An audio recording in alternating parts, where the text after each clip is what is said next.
that's a whole nother long conversation about white privilege and things that you have the privilege of doing that people of color don't have the privilege of. How do I have the privilege of white privilege? David, by virtue of being a white male, you have white privilege. Ariva, I hate to break it to you, but you should have been better prepped. I'm black. We're on the radio, which is what obviously makes this really interesting to me. That forget tone, voice, being prepped. As I said to her, she immediately defaulted to an attack, which is a false narrative. There is no such thing as white privilege. There's earned privilege in life that you work for.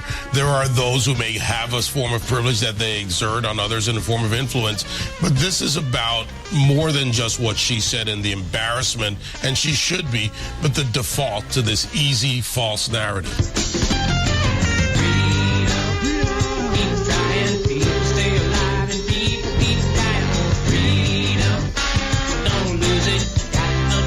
You just can't abuse it. Freedom, get moving. Never gonna stop till everybody moving on. Love for one another. Call it some friend and call it some brother.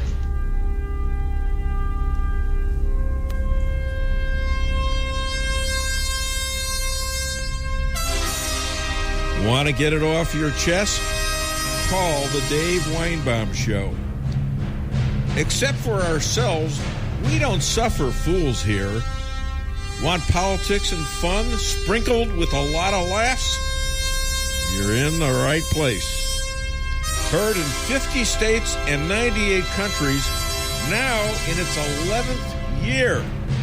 The Dave Weinbaum Show is on the air. Is the shutdown white privilege? If it is, then why has there been a spike in Latino support for Trump by 19% since the government has shut down?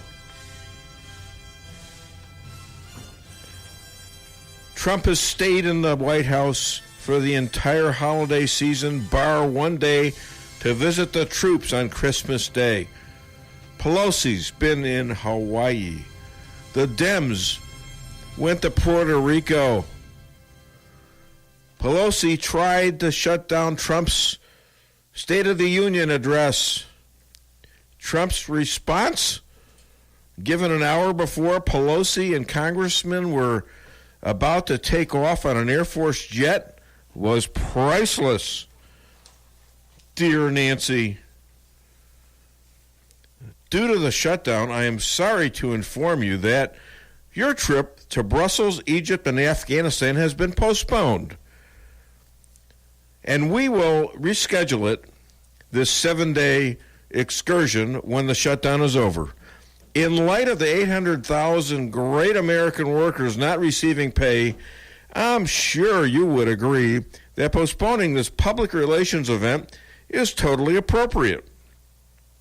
I also feel that during this period, it would be better if you were in Washington negotiating with me and joining the strong border security movement to end the shutdown. Obviously, if you would like to make your journey by flying commercial, that would certainly be your prerogative. I'm looking forward to seeing you soon, and even more forward to watching our open and dangerous southern border finally receive the attention, funding, and security it desperately deserves. President Donald J. Trump. Wow. Talk about a comeback to her demanding the SOTU be postponed because of why? Security for Congress. Well, what the hell is the southern border about for the rest of us? It's just incredible, ladies and gentlemen. Ladies and gentlemen, thank you for tuning in. This is the Dave Weinbaum Show. I'm here with radio legend Stan Hines and radio legend in the making, my lovely fiance, Lisa Strausser. Hi, Lisa. Good morning. Stan. Good morning. Good morning. And we have a special guest here this morning. Yes, we do. All the way from Ephrat, Israel. He just flew him. That's him. Yeah, 1 second, Dave. You were talking to another rabbi? Dueling rabbi. Sounds like you're cheating on me. Go ahead. The dueling rabbi himself. Rabbi Moshe Rothschild, all the way from Ephrat, Israel. Good morning, guys. Good morning. Hi there. Hi, Rabbi. How are you? How are you doing? I'm doing great. Happy to be here. Good. You really well rested and everything? No, but I'm still happy to be here. You stayed at my house last night, and they didn't even give me a bed. I slept on the floor. Oh, stop it! We even gave you a teddy bear, for goodness' sake. Yeah, and he was wearing a yarmulke too. That's right. It made you feel welcome at home, And so I get downstairs, and it's dark in the kitchen, and I turn on the light, and there's the rabbi sitting there. Scared the hell out of me, by the way. Yeah, I have that effect on people. You scare them right. Been sitting there since 1:30 in the morning. He couldn't sleep. Oh. I got my sleep, though. However, hey, listen, we must have our priorities here. I think we have our first caller. We do. Hi there, JJ. What's your name? Where are you calling from? Well, this is JJ and Rolla. And How did I guess Rabbi, glad to have you here. Oh, thanks, JJ. Dave stole most of my thunder in his opening monologue. I hardly had an opening monologue. I just read a letter, basically. Well, put that tinfoil hat on, and then you'll get some good stuff out. Well, I'll tell you, I will touch on the two things that were important to me, and then I got a question or two for the rabbi, if you'll please. Comrade Pelosi, of course, has been in the Congress for 32 years. Donald Trump, 2 years. And this guy is moving the pieces around the chessboard faster than Comrade Nancy can handle it. I think her head's going to explode. That move, her talking about the Secret Service and security, of course, the Secret Service turned right around and said, nope, that's not the case. And then he put off her trip. I think that's gamesmanship that's just brilliant. Absolutely. You got my... Okay, item number... Yeah, go ahead. Item number 2, Comrade Feinstein. Of course, you've got to have your communists in the Senate. Is trying to reinstitute the assault weapons ban, the old 1994 ban that did absolutely nothing. She's added a few guns to it. She's really getting after this, and she's coming across as the thinly veiled communist fascist hack that she is. Okay, enough for Feinstein. I've got a question for the rabbi, and that is this. Of course, our politics in the United States is considerably different than that in Israel, but I would like your opinion on how Benjamin Netanyahu is handling things across in Gaza. That's been a nest of activity, and I haven't heard much about it. Please enlighten me. Did you say Gaza? Gaza. Yeah. Well, the truth is Netanyahu does a great job in the international scene, but locally, lately, people have not been so happy with his job. They feel he needs to be stronger. He has a right-wing coalition, a strong right-wing coalition, and they feel that with Donald Trump as president of the U.S., he has an opportunity to really do all kinds of stuff that his hands were tied under the Obama administration, and they feel like he's not doing enough in Gaza. He's not doing enough in developing what the world calls the settlements, meaning Judea and Samaria. So we have an election coming up on April 9th, and that may end up a referendum that will move the country even more to the right of Netanyahu. Well, what are your predictions? I'm the guy that wears the tinfoil hat, but you can borrow it. Well, I think Netanyahu is going to win, but I think some of the right-wing parties are going to gain some ground, and he's going to weaken a little bit. If you follow Israeli politics, there's a new party called the New Right, led by Naftali Bennett and Ayelet Shaked. Both of them are ministers in the government now. She's the justice minister. He's the education minister. And they signed on a very popular woman in Caroline Glick, who's senior editor of the Jerusalem Post, as part of the party. And they're getting a lot of traction. I think they're going to win a lot of seats because people are a little bit disenchanted with Netanyahu not going far enough when he has a great opportunity to, with a very favorable U.S. administration. Well, if that happens, do you think he's going to be able to play nicely with the new folks? Not with Pelosi.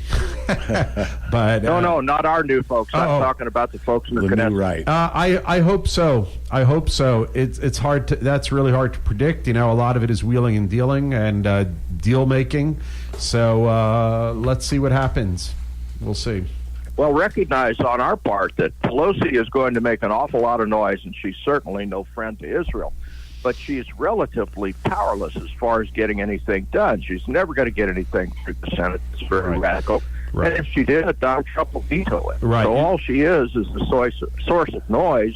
And for my part, a source of incredible humor. I love watching this woman make a fool of herself. Well, the truth is, you're correct that Pelosi's no good friend of Israel, and the Democratic Party has kind of moved in that direction as well. They've kind of institutionalized the ability to go against the United States ally in the Middle East, the only democracy, and the Democrats have moved that from the fringe to actually into the mainstream, which is disturbing and frightening. Okay, well, Rabbi, JJ. I'm so pleased to have you here in Rolla. God bless all of you folks. It was a nice surprise. Thank you, JJ. Thank you for opening the show with a great interview of the rabbi. So, I don't have much to ask you. Actually, I have a few things. Yeah. But if you want to talk to the rabbi, thanks, man. And by the way, for those of you in Normal, Illinois, which I could never get in, the rabbi here is a world traveler.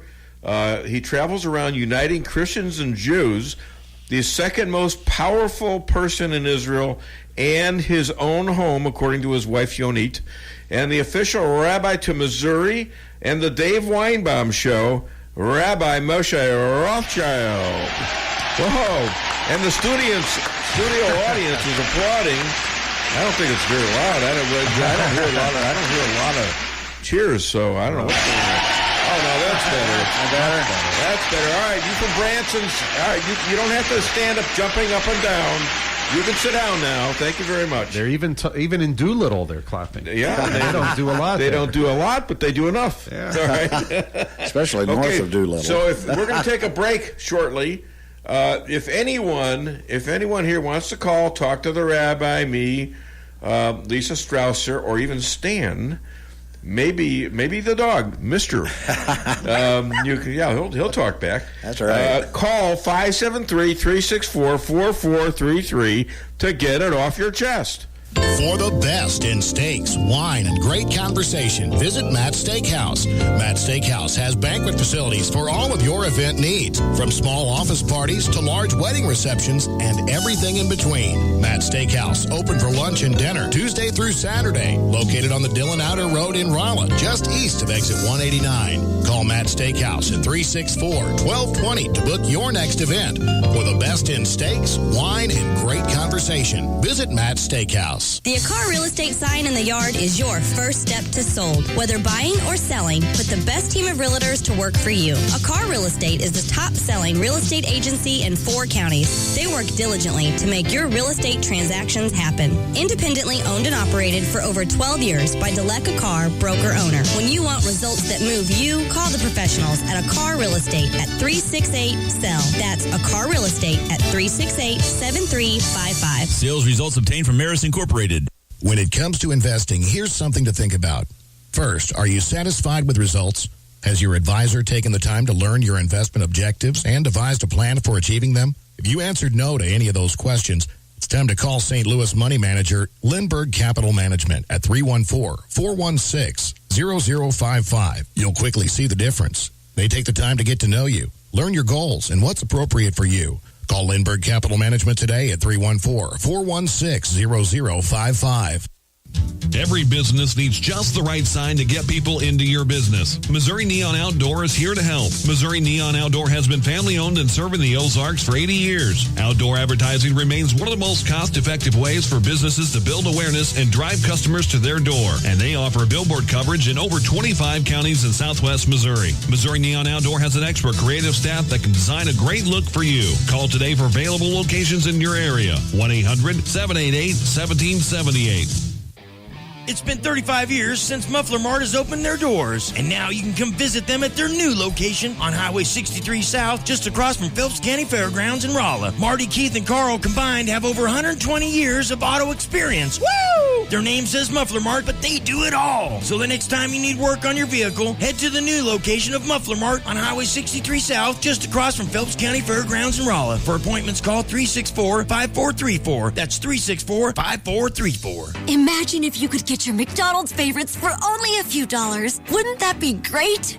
Jen? You just hand over $1 and bam, you're eating a delicious cheeseburger. You can do that. On McDonald's $1, $2, $3 menu, you can get a cheeseburger for just $1. You can even get 6-piece chicken McNuggets made with all white meat for $2. Jen, what you doing? Get in, Joe. There's a 6-piece chicken McNuggets with my name on it. Dreams really do come true. Prices and participation may vary. Cannot be combined with any other offer or combo meal. Tax extra. Follow me at daveweinbaum.net, at The Dave Weinbaum on Twitter, and streaming live on the Dave Weinbaum Show Facebook page. In 2017, the FBI secretly began an investigation into whether the president is, in fact, a Russian agent. The FBI apparently believed that President Trump could be a one-man sleeper cell, personally taking direct orders from his handlers in Moscow and working from within the Oval Office to subvert this country. The FBI said they believe that could have happened, so they spied, apparently, on the President of the United States. Well, shocking doesn't even begin to describe this story. Nothing like this has ever happened in this country. These allegations are literally without precedent. That is not overstatement. And by the way, the allegations are not true. The FBI did not find that Donald Trump is a Russian agent. No charges were ever filed against him. None will be. But an equally important question remains unanswered. How did this happen? We're going to talk about this a little later, but isn't that incredible? I mean, isn't that just incredible? Hi there. Welcome to the Dave Weinbaum Show. What's your name? Where are you calling from? Hi, this is Joe. I'm calling from the District of Columbia today. Joe Dalton calling from D.C., and you've got some pretty big news, don't you? We do.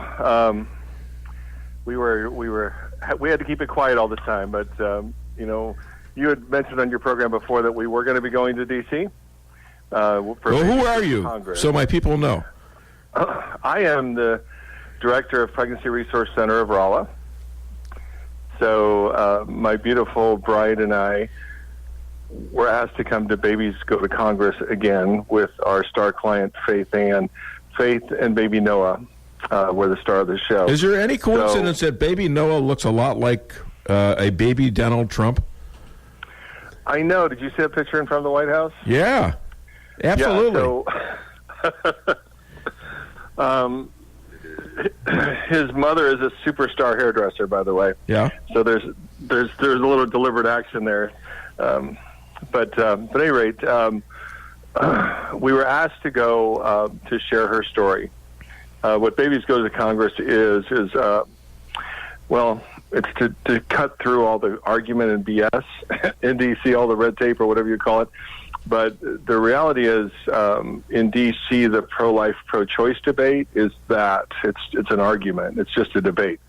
But when you bring a woman with a very powerful testimony to share with our politicians, well, they have to listen. I mean, you can't deny somebody's true story. So that's what we did. We met with congressmen and senators to start the day yesterday. And I noticed you met with Jason Smith, Congressman Smith. Uh-huh. Is that correct? Who else? What other congressman from this area? Blaine Luetkemeyer. Uh-huh. He's from the Lake of the Ozarks area, congressman. And then we met with all the senators were gone. They had to go on somewhere. But basically, we met with our new Senator Josh Hawley's aide, senior aide, and then we met with. I'm drawing a blank now. Who's the guy? No, the other senator in Springfield. Blunt. Yeah. We met with Senator Blunt's aide. So. Okay. And. Well, if they were on their way to Afghanistan, they'll certainly be available today.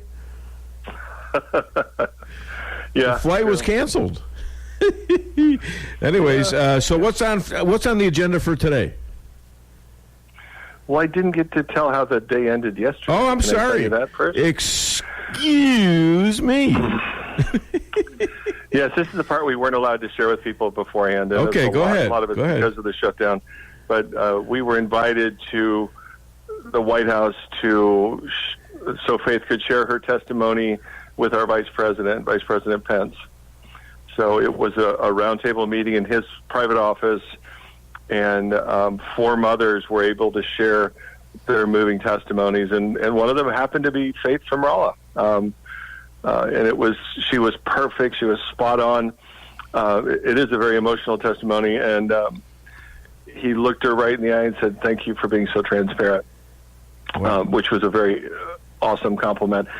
And then at the very end, he went around and shook everybody's hand several times, but for the last time he was saying goodbye to her, she said, "Vice President Pence, I'm so grateful for being allowed to come here. And quite frankly, I'm awestruck at meeting you." And he starstruck at meeting you, and he said in reply, "Oh, Faith, I'm starstruck in meeting you too." Wow, is that class? Or he's what? a great, yeah. I mean, he is one class act, and well, so is Trump, but he's a little bit of a bad boy, our president. But he is a class act, in my opinion. Yes, indeed. All right. So that's what we did. How we ended our day yesterday. Well, that's terrific. Now, was she sitting in the Oval Office? No, this was actually. I thought there was a picture of her sitting at a big desk, or was it just a big table? Yeah, that's the most famous desk at the White House. That desk has been in the Oval Office more than for any other president, starting with Franklin Roosevelt. Right. So no, this is the Vice President's main office directly across from the West Wing. I get it. Okay. So what's on the agenda today, real quick? Yes, we're heading over to the March for Life. We're going to be, Faith will be interviewed on national television, EWTN, and that'll be 1:30-ish East Coast time. I don't know what that is there. What's that, 12:30? So you can get on EWTN's website and watch it free from the internet if you want. Well, thank you so much. Hi to Faith and Noah and Jane and all the other. You got some of your kids there? No, it's just the 4 of us. So thank you so much, David. Right. Thanks for letting me tell the story. I appreciate it, and I'm very proud to be a board member on the PRC. Thank you, Joe. All right. God bless. Take care. Bye-bye. God bless. All right, Joe Dalton and Jane and Faith and Noah, all the way from D.C., hanging out with the Vice President of the United States at the White House yesterday, and they're going to be marching today. We'll update you at some later time to figure it out. Now, let me tell you about the rest of this show. Obviously, we've got the rabbi. We've got Cheryl Chumley coming at 10 o'clock, and I got some Laura Loomer news in case you didn't hear. In case you're in Branson, Laura Loomer jumped about a 2 to 3 foot high fence, wall, whatever you want to call it, on Pelosi's Napa Valley, California state. And she jumped it with 3 illegal aliens who didn't speak English. She was using Pelosi's logic and that of Gavin Newsom, the new governor of California, or Devin Newsom, on the sanctuary laws in San Francisco and California. And it was her and the police came over, and the police asked for ID from the illegal aliens who didn't speak English anyways, and Laura Loomer answered for them that, well, wait a minute, they can't answer that. It's against the law in California. Governor Newsom just told us that. So she left voluntarily, and I'm not sure, but I think they camped out overnight on Nancy Pelosi's state, and then Nancy called the cops and said, hey, take these people away. So apparently the sanctuary is not, she's excluded from the sanctuary that she wants us all to give everybody that crosses the southern border in our homes, in our states, in our cities. So the laws don't apply to Nancy. Come on. What's wrong with you people out there? Call the show, 573-364-4433. And we're going to take another break right now.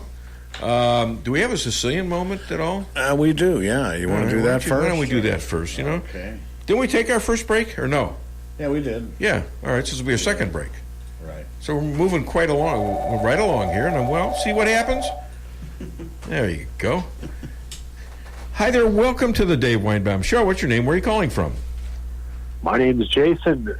Dave, how you doing? I'm good. What can I do for? And you're from where?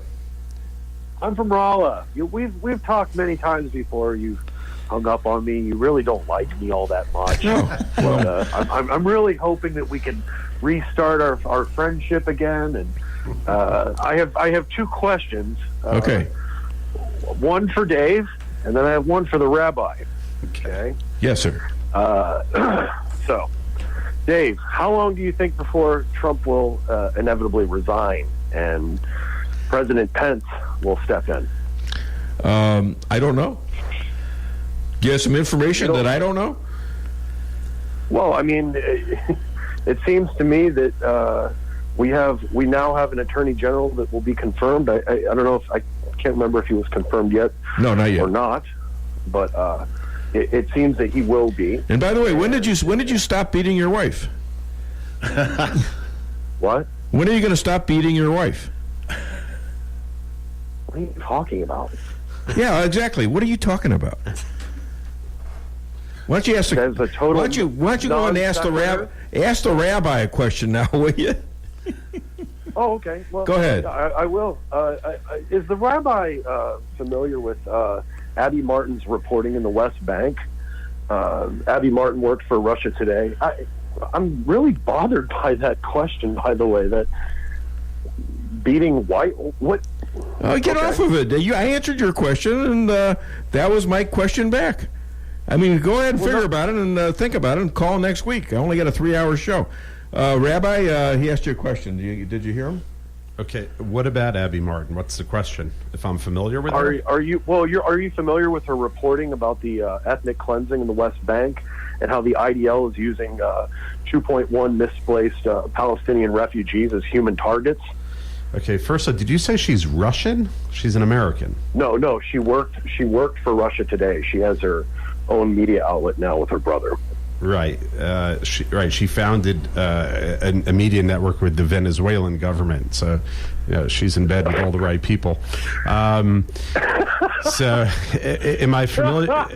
I mean, look, these silly accusations. Abby Martin's not alone. Let me just tell you that. But there's there's agendas involved, and I'm happy if Abby Martin wants to go move into Gaza and live there with those with the peace-loving Gazans run by Hamas, which is a terrorist group, even according to the European Union, which are no great lovers of the state of Israel as they boycott our products.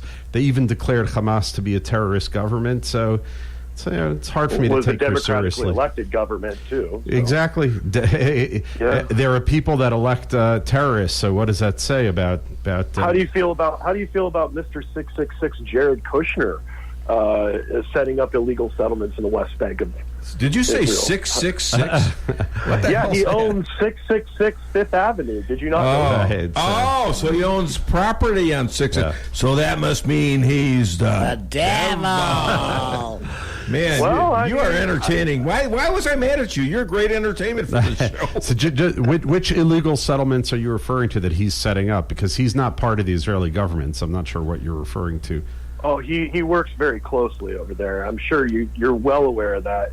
Rabbi, remember now, he's Jewish. Yeah, no, so he must be involved in the government of Israel. I understand what card you're playing there. I understand that. No, I didn't say that. That was Dave. But all right, listen, we got to end I this. know that. But call back another time. Thank you so much, Joshua. Or Jason, I'm sorry. I'd love to talk to you. Okay. It's fun. Hi there, welcome to the Dave Weinbaum Show. What's your name? Where are you calling from? Hello.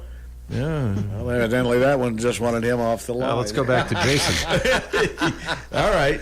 Did you have anything more to say about that? No, what I was going to say is, I wasn't sure where Jason was going with that, but people like to talk about, quote unquote, the West Bank and the settlements. And just explain very, very quickly, the West Bank, the reason why people call it the West Bank is they can't call it by its real name. Which is? The real name is Judea, because when you're in, if you look at any ancient maps going back to the oldest map of Israel, in the Medeba map found in Jordan, etc., this area has always been known as Judea. The reason why they call it the West Bank is because they're looking from Jordan, and they're considering Israel to be the West Bank of the Jordan River. The second reason is because those who hate Israel cannot call it Judea, because imagine a hater of Israel saying, why are the Jews occupying Judea? It just doesn't sound right. You can't accuse us of occupying Judea, because where is a Jew supposed to live? In Rolla? I mean, this is Judea. How about Arabia? A little passionate, huh? I'm saying these ridiculous accusations of them building illegal settlements in the West Bank. First of all, call it what it is. It's not the West Bank, it's Judea. Secondly, it's not illegal. They're called disputed territories. No one calls them illegal. Right? And illegal is only by those who hate Israel and don't understand what's actually going on. So, Jason, if you're listening, let's change the terminology, which really matters. They are disputed territories in Judea, not illegal settlements in the West Bank. There you go. All right, we're back on the show, and I think you're about to play. Maybe this is a really good time for a Sicilian moment. I was thinking about this just for him, you know. I forbid you to talk to that enchantress. She's the devil. She's not the devil. She's the most beautiful woman in the world. I never said that. That's Nancy Pelosi. You know, that's who that was. Why'd you stop it? No, that's pretty good. Yeah, let's see what we got for the rabbi and Sicilian moment. Not the West Bank, though.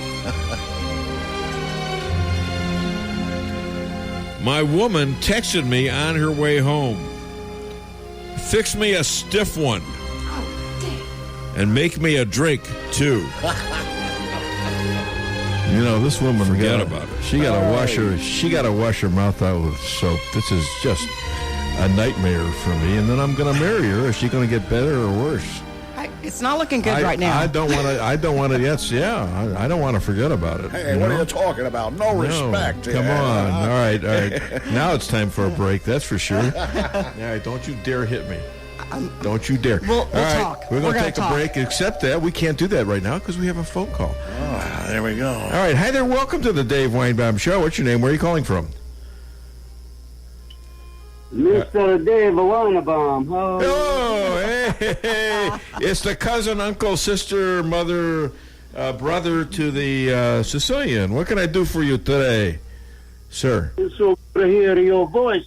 I'm drinking me some espresso, and I'm listening to your story, and I hear about this Jewish stuff. You got a minute today? No, but go ahead. You're related to somebody that's very influential, and I don't want to tick them off. Let me give you a little bit of history. Yeah. You may know about a place called Vegas. Yeah. That a city the mob made, and let me tell you what the story is. Back in 1941. Yeah. There's a man driving in a Cadillac, and guess who was in it? Bugsy Siegel. Bugsy Siegel and my Lansky. Them two were from New York. And you know what? What? Bugsy Siegel, he's a Jewish. No kidding. Born in Brooklyn. He's born in Brooklyn, and his buddy, Mr. Lansky, he was born in Russia. He's a Jew also. Yeah. And so was Lucky Luciano not their buddy. He was a Sicilian. That's right. Lucky Luciano. Three boys, they did it all. They built Vegas. So they invented a city. Yes. And you say something about a Jew because of something else too. You know who came up with the scheme? Mr. Lansky. Yes, sir. Mr. Lansky will come up with this scheme thing. And, well, you know, all I can say is there's a good movie called, what do you say? Whatever. The rabbi is just sitting here taking this all in about all the Jews that you know. All right, we got to take a break, my good friend. Okay? Thanks. I got sponsors. You know, I got people want their name on this show, and it's going to be attached to your phone call, sir. Ma'am. God bless you. But God bless you, too. God bless you. We'll get a little bit of a history, and, you know. Well, give me another history lesson next week, okay? If you don't call, I'll come out and find you. Oh, wait, no, I didn't know. I didn't want it to sound that way, did I? All right, we're going to be right back. For you. Call the show, 573-364-4433. Get it off your chest. When it comes to making travel plans, Trips and More Travel Agency of Rolla has skilled agents to help you plan that perfect getaway. With over 27 years of combined experience, the agents are dedicated to providing you the highest quality of customer service, specializing in custom travel, family vacation, and destination weddings. Trips and More can make your vacation unique and fun. Stop in today at 116 West 8th Street in Rolla or call 341-3300. That's 341-3300. Hi, this is Sarah Weinbaum, massage therapist at Lavish Day Spa, formerly known as Terra Day Spa. Come visit me at our all-new location on North Bishop next to Steak and Shake. Come take your stress and worries away with our full-service salon and day spa, featuring discounts on Dermalogica and other skincare items offered with a purchase of a facial. New location, same number, 364-0905. Come sail away at Lavish Day Spa in Rolla. Reality check number 14. Getting a house loan shouldn't take longer than building your house. At Town & Country Bank, we have a solution for that. We know you're anxious to start building your dream home, so we make loans quick and easy. We don't have to send off to some big city for a decision. Your decision is made here, and your loan stays here. Town & Country Bank. Smart, friendly solutions. Member FDIC, equal housing lender. Does your trip to the dentist office sound like this?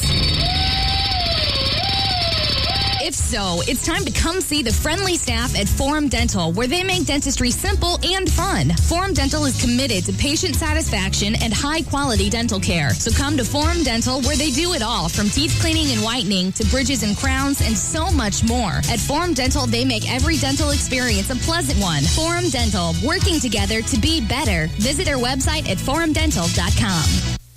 Cox Brothers Service Company, located in St. James, is there when you need them. Cox Brothers staff is focused on delivering professional restaurant and refrigeration equipment, services, and installation to the local service areas and beyond. Keep your business running right with the professionals at Cox Brothers Service Company. Give them a call at 573-368-4083. And as always, they thank you for your continued support and patronage. Why settle for the forecast when you can control it? Hartley's Climate Control is your locally owned heating, air conditioning, plus so much more company. Hartley's offers residential and commercial sales, service, and installation in the areas of heating and cooling, hearth and home, handyman services, and more to the Rolla, St. James, and surrounding areas. Call 573-368-3163 or visit them online at www.hartleyscc.com. Hartley's Climate Control, community-born, community-raised, community serving. Fixing your computer should be as easy as learning your ABCs, right?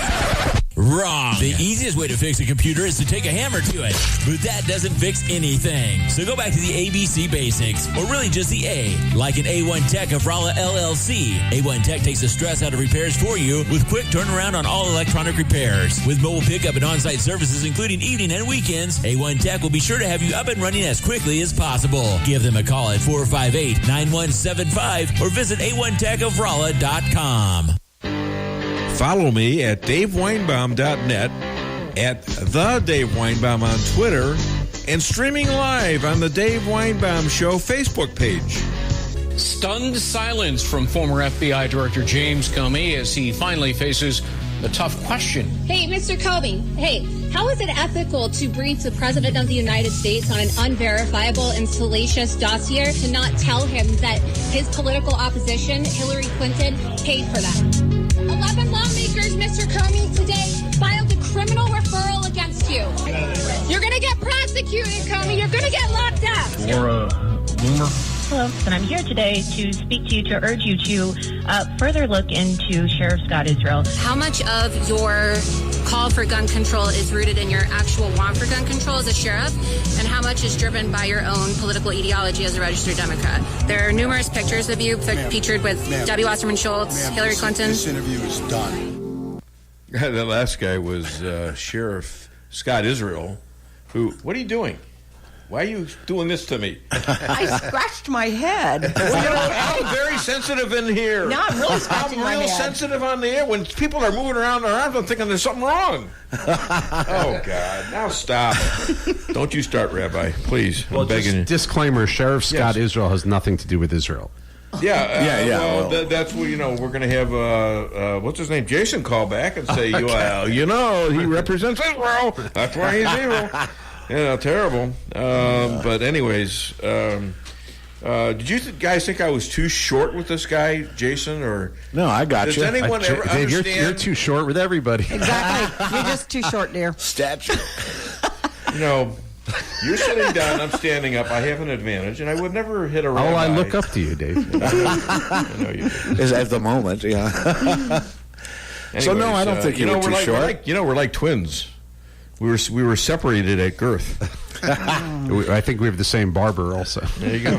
Well, I think exactly what you said. I mean, you answered his question, here's which the was point, a ridiculous in case you didn't question understand, anyway. 2 of the 4 people in here did not understand what I said. That is incorrect. What he asked was, is Trump going to resign?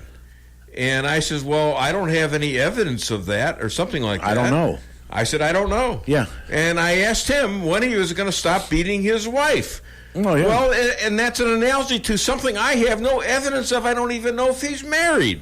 Right. Okay, so it was comparing one dumb question, which is really dumb, and to another dumb question, which wasn't so dumb because I did it intentionally. Yeah. To prove a point. I think he needs to turn off the mainstream media because they're the ones telling him all this about the West Bank and all that stuff. Jason, you can call me back, not today, but you can call me back every week. It's fine. Yeah. Okay, I don't mind that. I mean, it's like Just good once a radio. week. And it gives my mind a little test. How do I deal with this guy? That kind of thing. So, I'm getting old.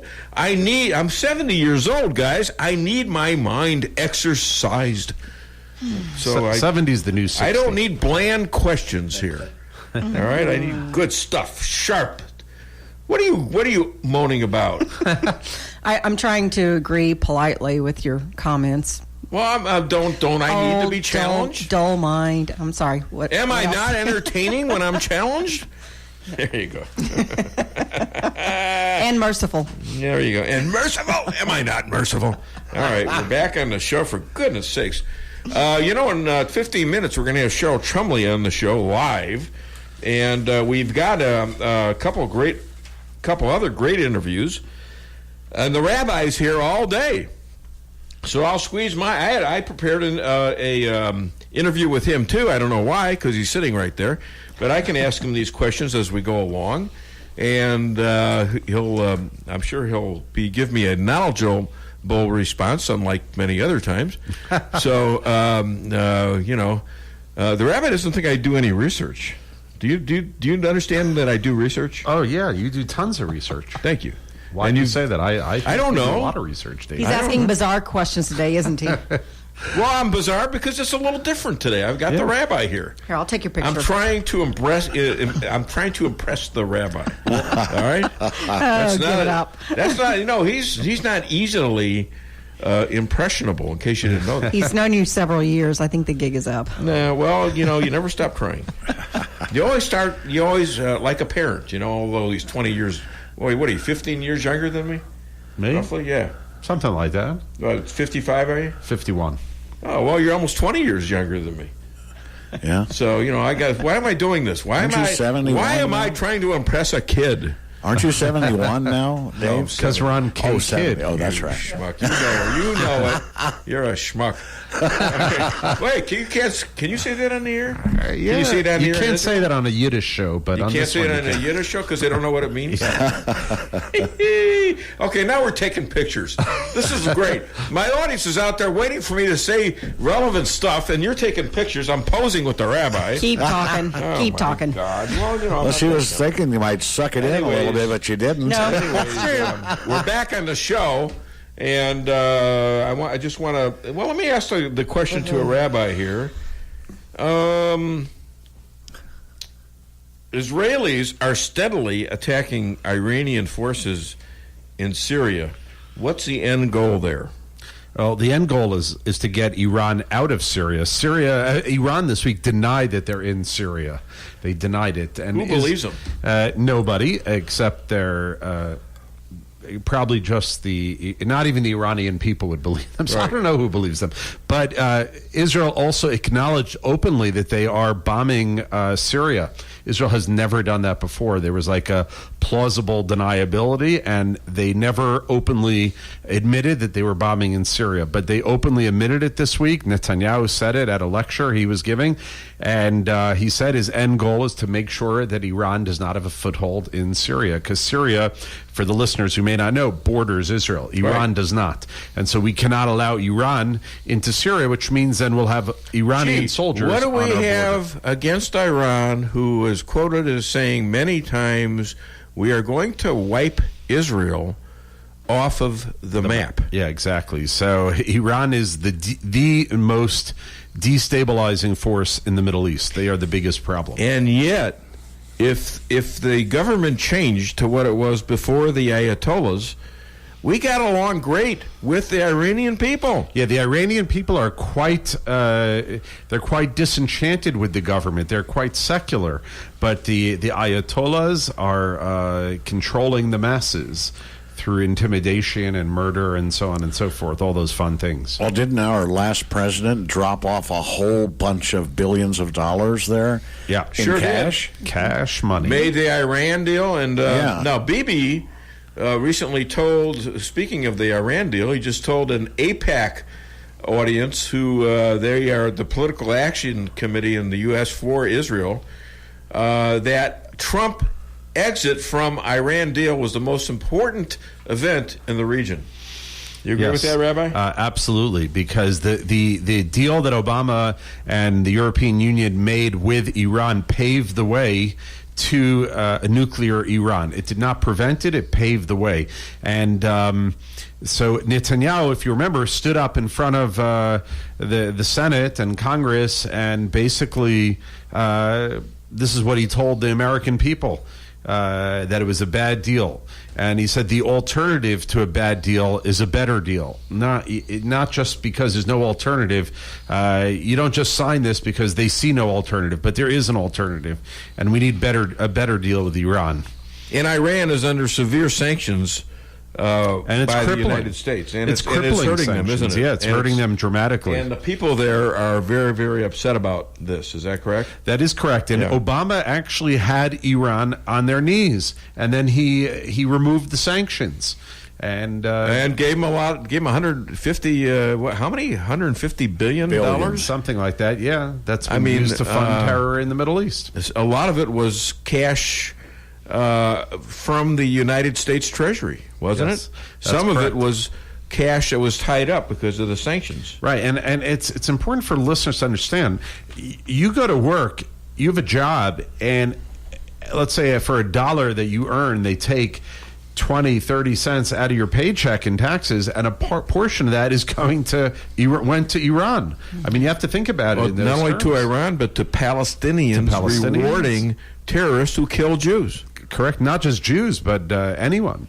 They murdered. What was the name of the gentleman at the event? Yeah, his name was Taylor Force. Was an American serviceman murdered in Israel, and his parents, Stuart and Robbie Force, through the work of through I think it was Lindsey Graham, who helped them push through a law in the United States called the Taylor Force Act, which links U.S. aid to the Palestinians with the Palestinians stopping to pay terrorists for murdering innocent people.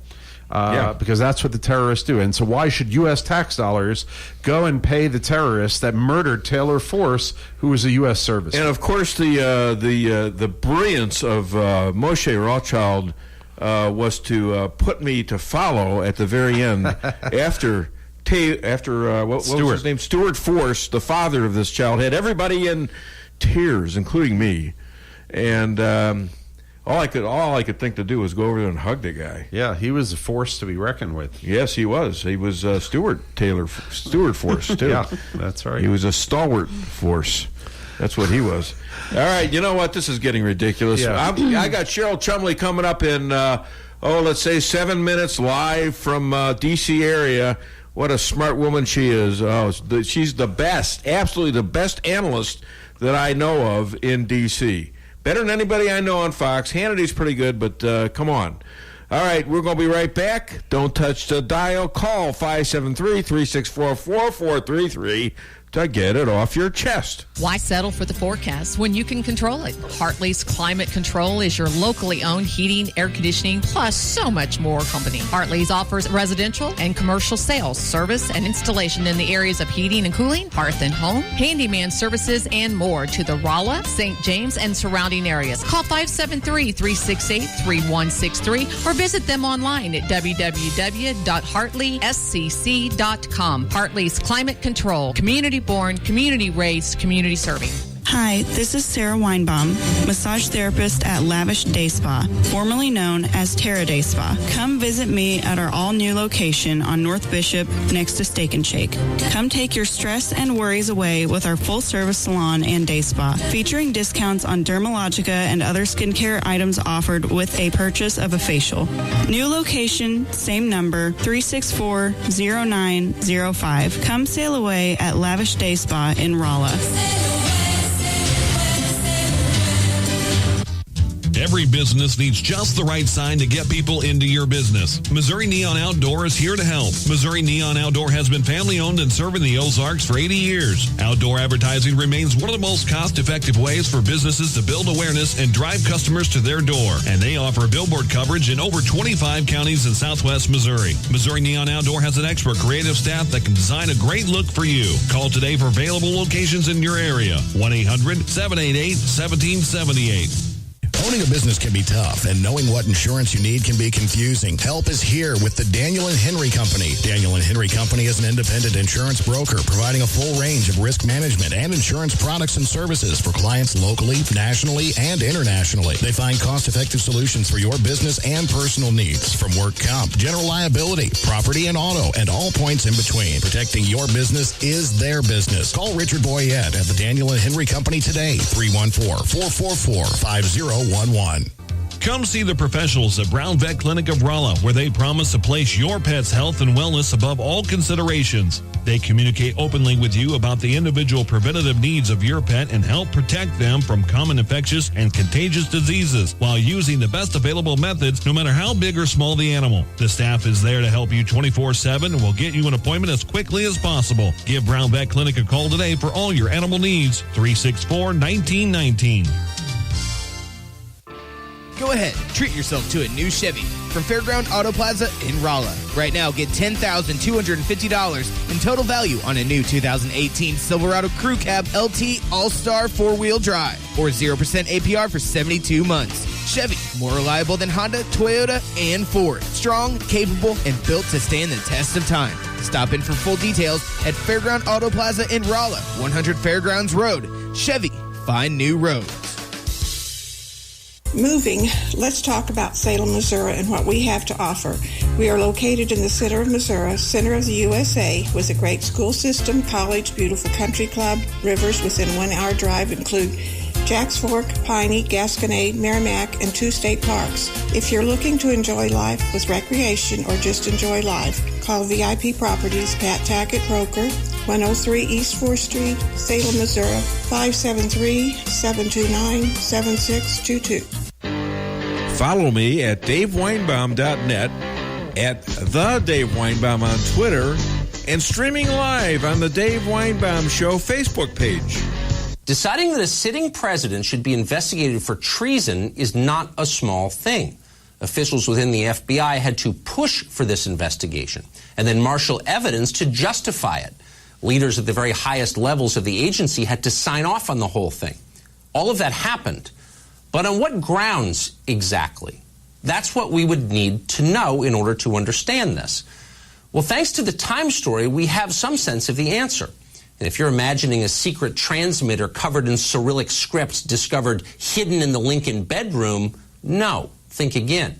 There were no cloak and dagger clues in this case, apparently.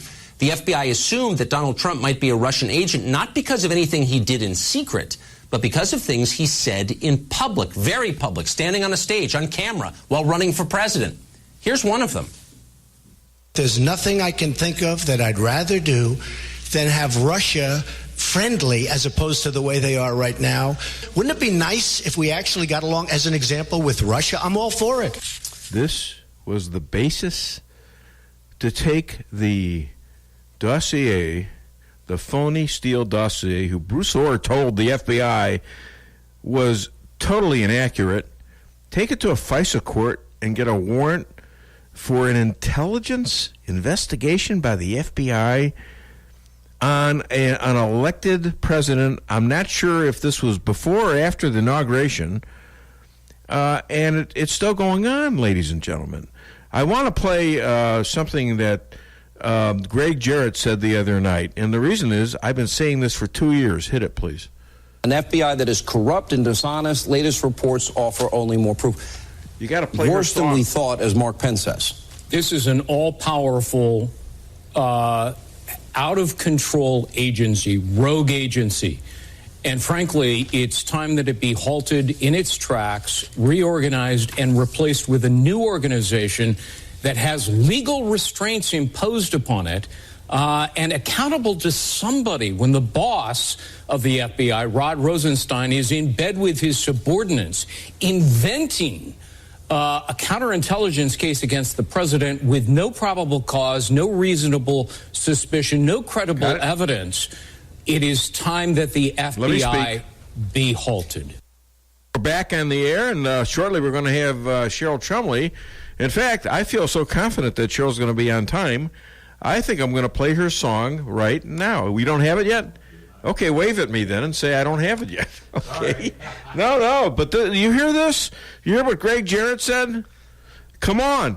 Get rid of the FBI, start over. I've been saying this for 2 years.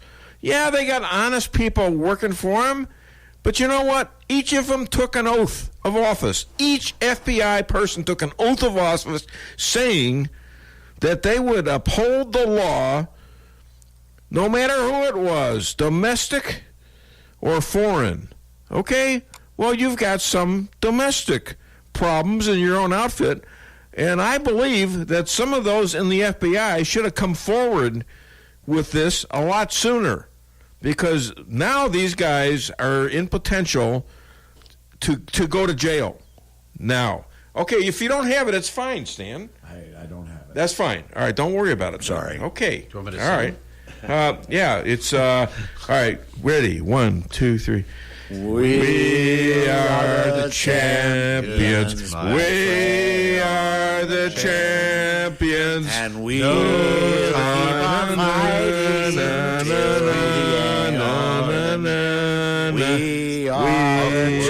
the champions.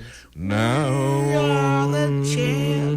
Oh my God! I don't hear you singing, Lisa. I would tell you what, that was.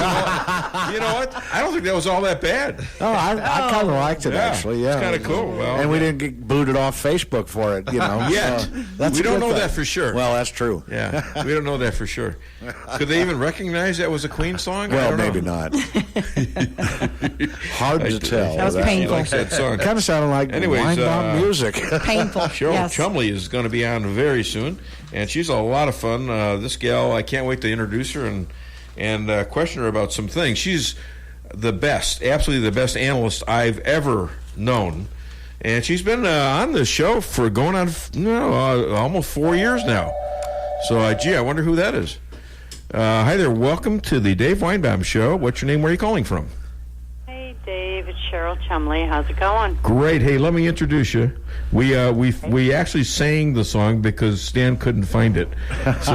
So it was not an honorable rendition of "We Are the Champions," but we did the best we could. We did our best. Yeah. Ladies and gentlemen, Washington Times online editor, author, Novak journalism fellow, and the official political analyst to the Dave Weinbaum Show media goddess, Cheryl Chumley. Hi, Cheryl. How are you today?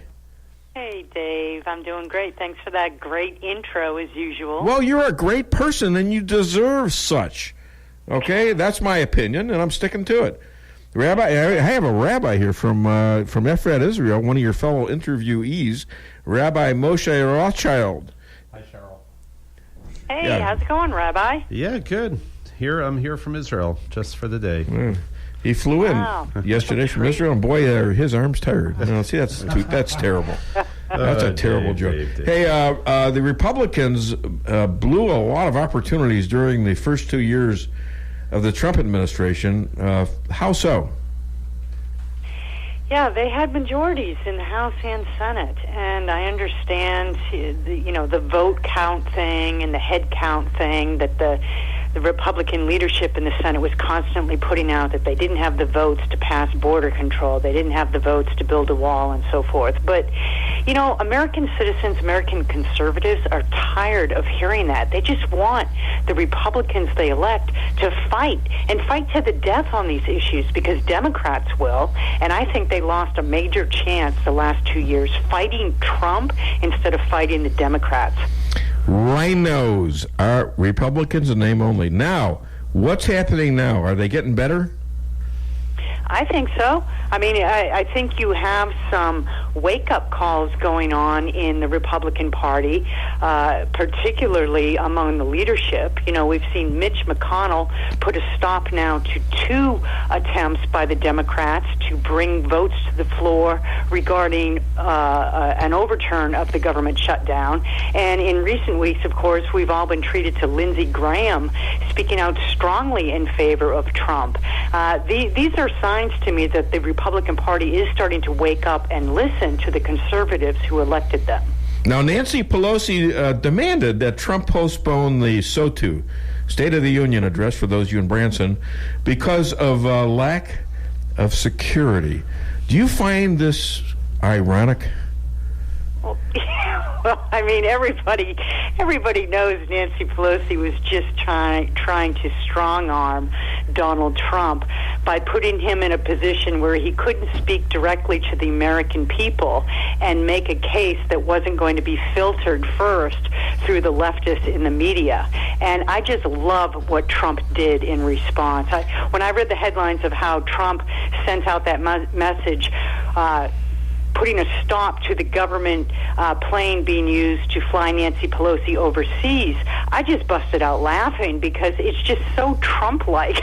When you try and go around Trump and strong-arm him, he turns around and he throws it back right in your face 10 times. They were already on the bus, on their way to the airport. It's hilarious. Okay? I've got a picture on, somebody's got a picture of the, when you have the stairs leading up to the airplane, that yes. The stairs are full and there's no plane there. I'm sorry, it's hilarious. Oh my goodness! All right, so what is it? Can you predict a reaction by Pelosi and Schumer for this?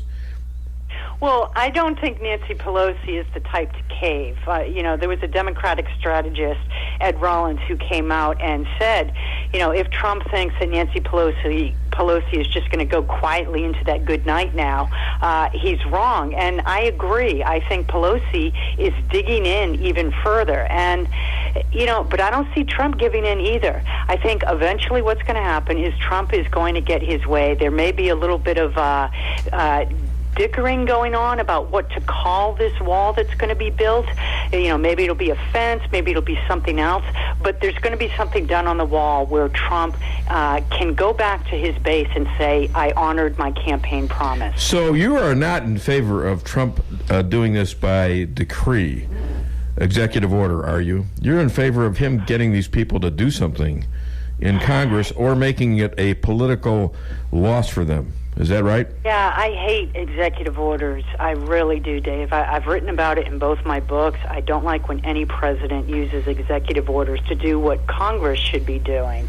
But even if the government shutdown went on and the Democrats show no signs of reopening government and working with Trump on this, even I could see the sense in Trump going that route.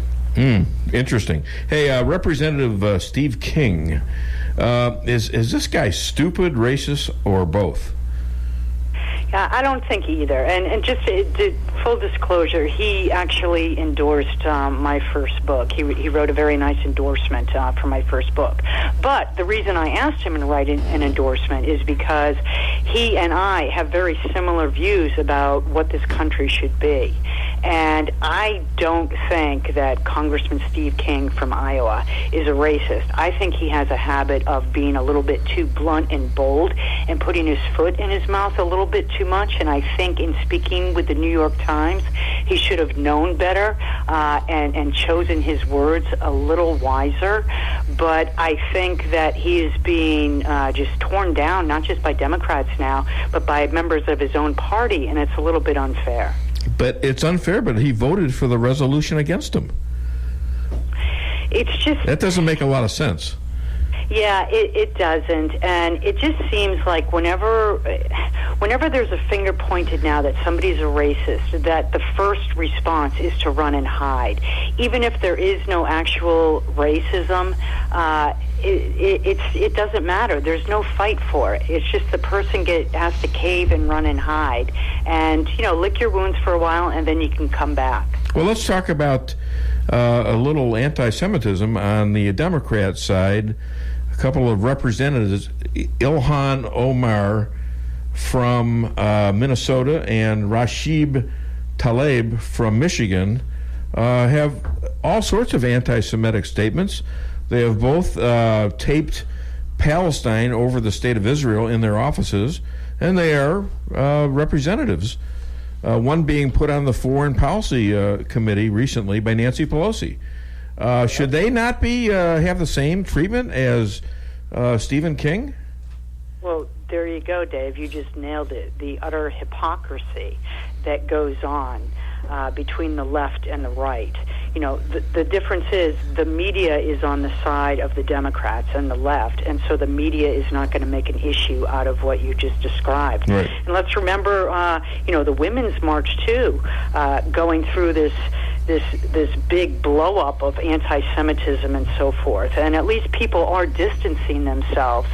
Some members of Hollywood have come out and said they're not going to participate in these events any longer.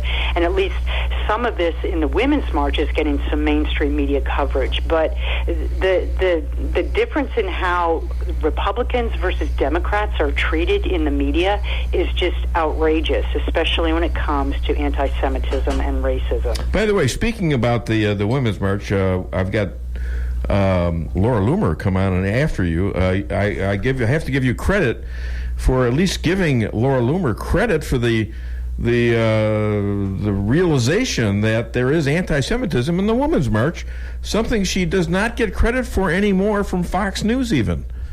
What's going on what is going on with the ethics of journalism? Well, the same thing that it always, I don't want to say always, but the same thing that's been going on for years. It's just a move toward moderate voices, and those voices who are blunt and bold oftentimes are pushed to the side in favor of voices that are more diplomatic sounding, that are easier on the ears to those with leftist views and so forth. And you're not going to see Laura Loomer on Fox News becoming a paid pundit anytime soon. I don't think she'd want to be. I think they'd control her. Not. And I think they are control. See, I'm accusing Fox of controlling them. They talk about the Women's March all the time, but they won't say the words Laura Loomer. And I think there's been some kind of a memo sent to all these people, including Sean Hannity, not to mention her name. And I'm ticked about it. Well, Very Pamela ticked. Geller used to be a pretty popular. I know president. Pamela Geller. Yes. Yeah, well, as I do too, and her voice has gone the same way. They don't have her on Fox anymore either. All right. Anything you want to ask the rabbi? How's Israel? Love to visit one day. He's a tour guide, for goodness sakes. Let me get. I know, you told me. You got my number. I'll get you fixed up with the rabbi. Yeah, he's great. The main thing I really do is I build bridges between the state of Israel and the Christian community, mainly evangelicals. That's actually what brings me here now. We did a conference last year in Tulsa. We had a bunch of speakers. Great speakers, weren't they? I'm sure you're familiar with the Taylor Force Act. We spoke about that, and I had the parents of Taylor Force come out and spoke and to speak.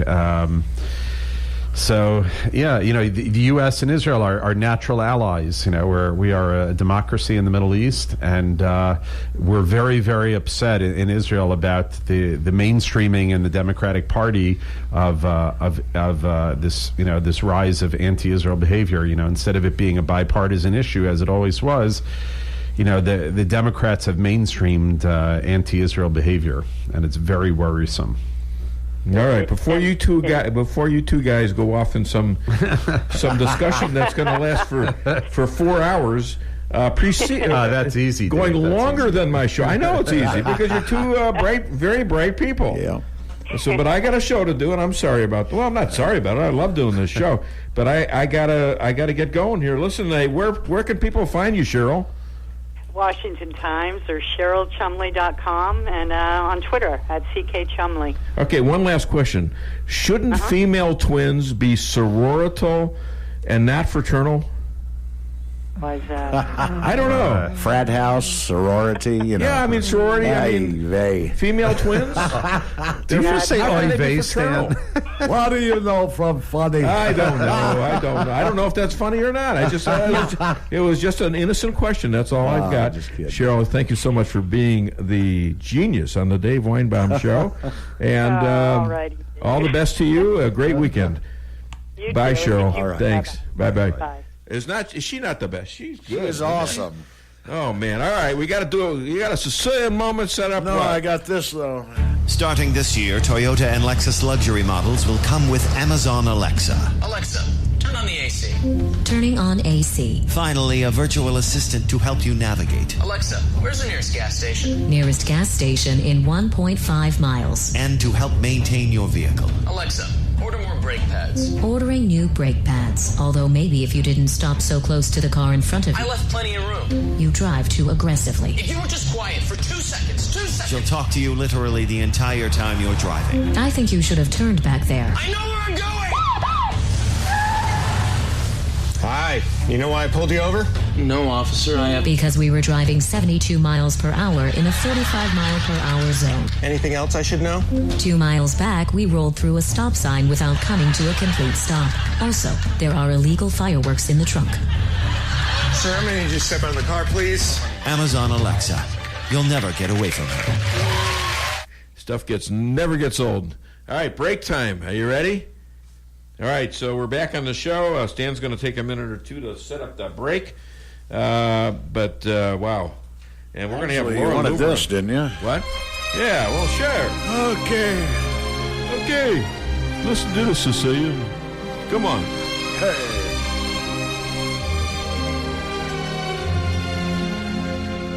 What did the seed spreader say to his parents? Spore me the lecture. Forget about it.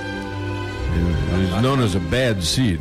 That's what he is, a bad seed. You talk to your parents that way.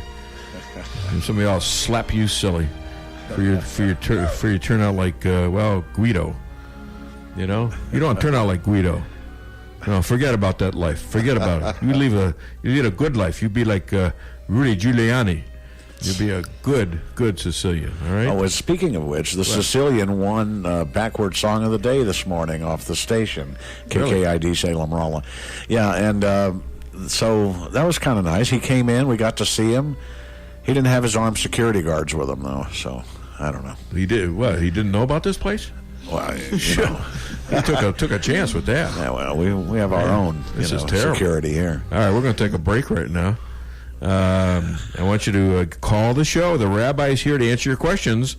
You can key into his intelligence if you can find it. You can key in, and you can get a lot of smart things out of him if you know what to ask. All right, so call the show 573-364-4433. Get it off your chest. Owning a business can be tough, and knowing what insurance you need can be confusing. Help is here with the Daniel and Henry Company. Daniel and Henry Company is an independent insurance broker providing a full range of risk management and insurance products and services for clients locally, nationally, and internationally. They find cost-effective solutions for your business and personal needs, from work comp, general liability, property and auto, and all points in between. Protecting your business is their business. Call Richard Boyette at the Daniel and Henry Company today, 314-444-5011. Come see the professionals at Brown Vet Clinic of Rolla, where they promise to place your pet's health and wellness above all considerations. They communicate openly with you about the individual preventative needs of your pet and help protect them from common infectious and contagious diseases while using the best available methods, no matter how big or small the animal. The staff is there to help you 24/7 and will get you an appointment as quickly as possible. Give Brown Vet Clinic a call today for all your animal needs. 364-1919. At Premier Title Group, we realize that one of the most important decisions in your life is when you purchase or sell your property. We strive to treat each customer like they are part of our family. At Premier Title Group, we offer quick yet very accurate title searches and will close your real estate transaction in a timely manner. With unmatched customer service, you'll find that we truly live up to our motto, providing you with a premier experience during your real estate transaction, serving Phelps and its surrounding counties. Remember, when it comes to title insurance, you have a choice. Choose Premier Title Group. May God bless our troops and our emergency responders. It's been 35 years since Muffler Mart has opened their doors, and now you can come visit them at their new location on Highway 63 South, just across from Phelps County Fairgrounds in Rolla. Marty, Keith, and Carl combined have over 120 years of auto experience. Woo! Their name says Muffler Mart, but they do it all. So the next time you need work on your vehicle, head to the new location of Muffler Mart on Highway 63 South, just across from Phelps County Fairgrounds in Rolla. For appointments, call 364-5434. That's 364-5434.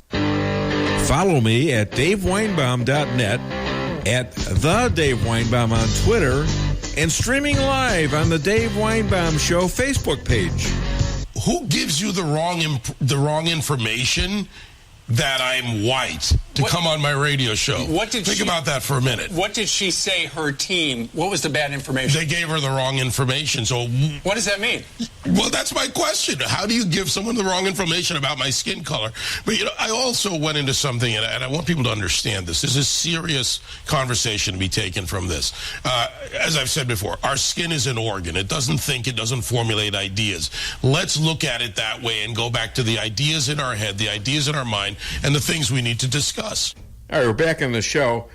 And you know what? Why don't you call this white privilege crap what it is? It's racism. Yep. It's my skin is, well, I'm kind of Semitic, aren't I, Rabbi? I'm darker than you are. Are you He's Semitic? from Jersey. I don't know. Are you Semitic? I'm Semitic. Yeah. Right. So I probably am too. All right? And so we're not really white. But we're accused of often having Jewish privilege, I mean, I can't tell you how many times the Jews were discriminated against in this country as well as others.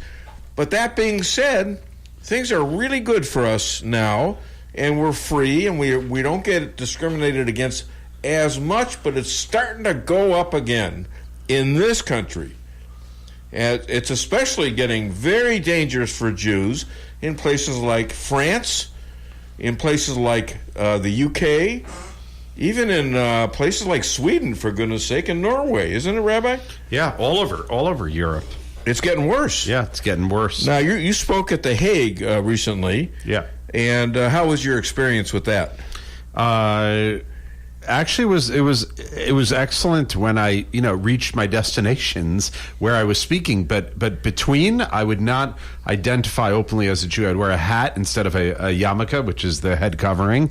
Because in Europe, everywhere in Europe, I'm afraid to walk outside and openly identify as a Jew. Because you think you're going to get. Is there? I don't know what's going to happen. What about Israel? Aren't there places like that in Israel too? No, not really. No, not really. And not even in the U.S. There's nowhere in the U.S. I will go where I feel like I need to hide my identity as a Jew. Really? Europe, for sure. Well, if you're going around Louis Farrakhan's temple on the south side of Chicago, you might consider wearing a hat. Well, maybe, but I've never been there. Is that where Farrakhan's from? He lives from on the Chicago? south side of Chicago. Wow. I don't know where he's from, but... but he's the south side of Chicago, and how he lives there, and there's the black on black crime there is amazing. It's unbelievably high. I mean, and I've got it firsthand knowledge that when we had a reunion for our football coach, most of the guys that were there were black, and I got to talking to a bunch of them, and one guy saying to another guy says, my nephew just got killed. I said, well, where? South side of Chicago. Where do you think? He says, 2 months ago, my cousin was killed. And they're just saying it matter-of-factly, like, you and I would say, what are you having for breakfast today or something? It's incredible. Of course, then I got up against a guy named Emery Moorhead, who played after me a couple years, but he knew of me because I was a short, good player. They would put me in these future communications to the new players. So he knew that I played first string, and I took a picture with this guy. I'm telling you, I almost broke my neck leaning back trying to. He was so big, and yet I said to him, I says, if I had to go against you, I would have done everything in my power to take you down. And he kind of looked at me and he smiled, and he knew I would too. I might not have survived it, but I would have done it. Right. Okay. Right. It was pretty interesting. All right. We're back on the show, and I think we ought to set up Laura Loomer. What do you think? Sounds good to me. All right. I think we're going to do that. As soon as you do, let me know, and we'll do it, and then we'll take another break. Because Laura Loomer is pertinent to what's going on. This is her talking about going on Nancy Pelosi's estate. Hit it, Stan.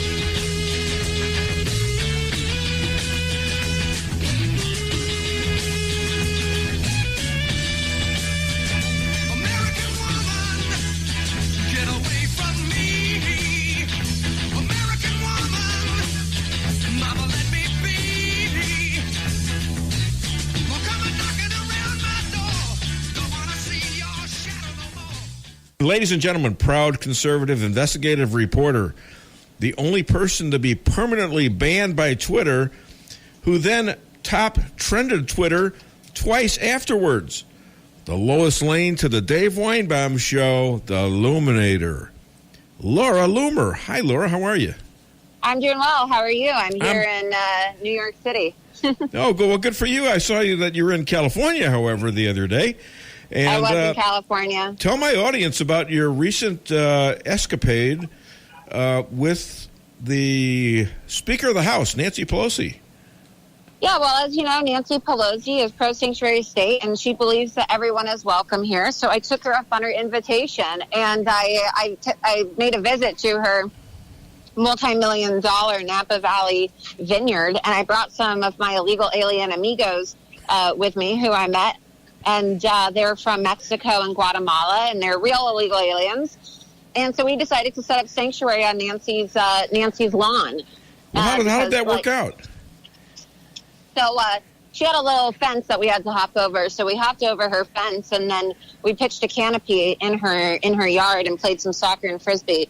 And I spray painted the word immorality in red letters on the canopy and hung pictures of victims of illegal aliens, people who have been killed by illegal aliens. And so then we decided to see if Nancy's house was unlocked, because she believes that borders and locks are an immorality and locks are for bigots.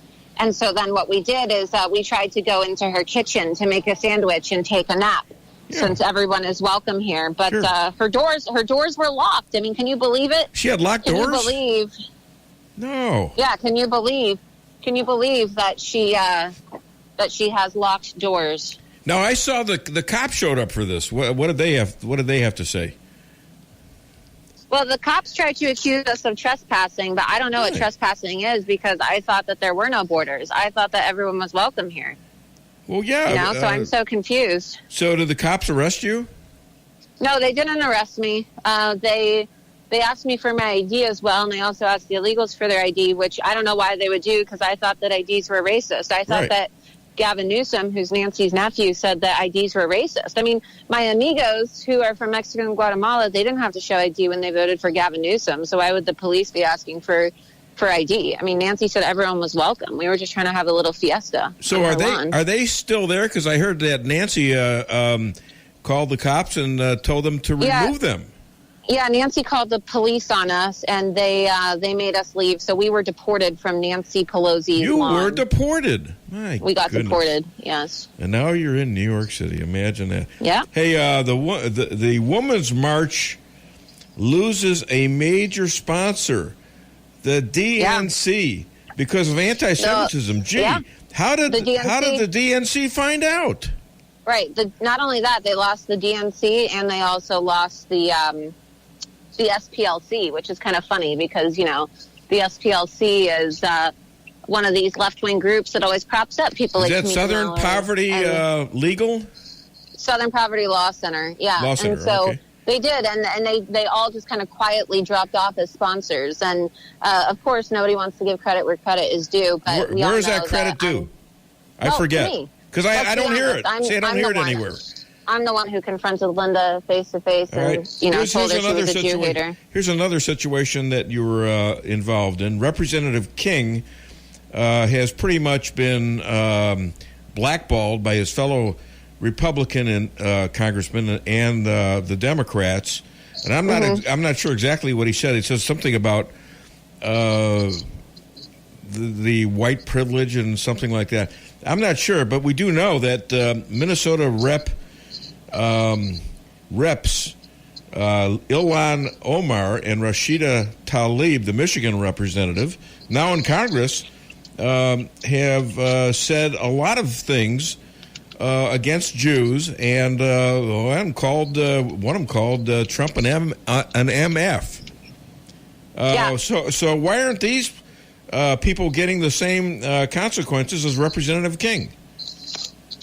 Well, because there's two sets of rules in this country, as we know, whether you're a Republican or whether you're a Democrat. And so, for them, they get celebrated for saying things like that and disrespecting the president. But, if a Republican were to say that about one of them, they would be chastised and they would probably be asked to step down, and CNN would make it sound like it was an absolute national crisis. But that's how these people are. Yeah. That's how these people are. Well, just keep doing what you're doing, because in fact, here's another question. How do you explain your instinct on who to Loomer and what to say? There's a lot of irony involved. There's a lot of hidden things in what you do, and your timing for facing up to bullies is amazing. How do you do this? Well, I guess it's something that I have a natural instinct for, but it has a lot to do with courage and having the courage to do these things and go after people who are deemed untouchables in society. And people always joke about it. Like, people will constantly joke and say, oh, ha, ha, ha, wouldn't it be so funny if, a bunch of immigrants showed up to the Democrats' house, or, Angela Merkel's house, or Theresa May, or all these politicians around the world that are pro-immigration. And if they, they had to let the illegals live with them, or these immigrants, right, these refugees. and no one ever did it, right? So people joke about things, and someone actually put it pretty straightforward the other day. They said, Laura does things that all of us joke about, but never actually imagine we can pull off. You know, what? You're not the only journalist out there. Why don't other journalists do this? Well, most of them are left-leaning, and they're complicit, and they have no desire to go against the untouchables because they have a benefit for protecting these untouchables, right? People like Nancy Pelosi. So that's why. But there's just a lack of courage as well. There's a big lack of courage. Laura, you know, where can people find you and contribute? They can go to my website, lauraloomer.us, and that's where you can subscribe, and you can get my newsletter and get my email updates all the time. And then you can also, support it on PayPal, paypal.me/Laura Loomer as well. So that's the best way to support me. And then you can also, there's a link as well on my site where you can see where you can mail a check. So you can also mail a check and support me, just like you often do. So thank you for always supporting me and supporting what I do and giving me a platform now that I've been banned. But yeah. I watch you pretty close, and I'm determined to figure out why people don't like you, and I can't figure it out personally, except that they're either jealous or, I had you know who Montel Williams is? Yeah, Montel Williams said that I deserve to be tased. Yeah, Democrats were actually and I took him on. for me to be shot. Did you see where I took him on? And then he called me a right-wing nut job or something, a radio nut job. Yeah. Well, he had to do some research to find out who I was. Yeah. So, I told him, I don't want to go through it, but I think either Twitter or he withdrew the tweet. Right. Yeah. No, he deleted it. It. So. Anyhow, how do you fix a broken tomato? How do you do it? Tomato paste. I just heard it from one of the nuts that come in here a lot, Eric. So thank you so much, Laura Loomer. Be careful, be safe, but go do your thing. Thank you for being on the Dave Weinbaum Show. Actually, a star on the Dave Weinbaum Show. Thank you. Bye-bye. Thanks. Bye. And Eric, that bucket of stuff you wanted to do is now, at least you got a joke on the Dave Weinbaum Show. How about that? He walked in there and told me about it. Of course, he screwed it up at the first place. How do you fix a tomato? And I know what the hell he was talking about. Ask her. She ought to know. How do you fix and then he said, oh, wait, no. How do you fix a broken tomato? And he says, tomato paste. Well, I thought that was better than a joke I had. In fact, I got one for the rabbi. The rabbi doesn't hear this. Rabbi, I was so bad at grammar, my teacher had me disemboweled. What do you know about funny? Yeah, well, tell us a joke that you're going to do on stage on the 29th in Israel. So you won't be using these. Yeah. I still think you ought to do the, when I talked about last week, the president of Egypt, Sisi, wanted CBS to drop the interview they had with him.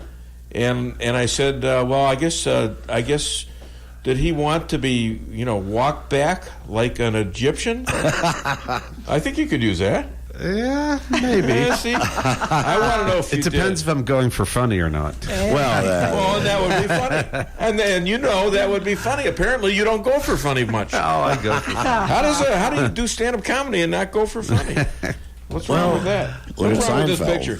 All right, call the show, 573-364-4433. You can ask the rabbi anything you want to, all right? Yeah. And me and Lisa and Stan, but the rabbi's here, and he poses himself as a very interesting person, and he actually does a pretty good job of that.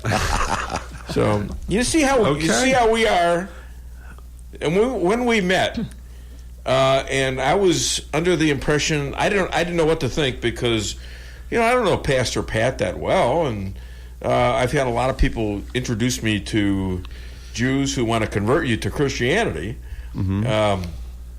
So I didn't know exactly, and I'm going to meet you in a church?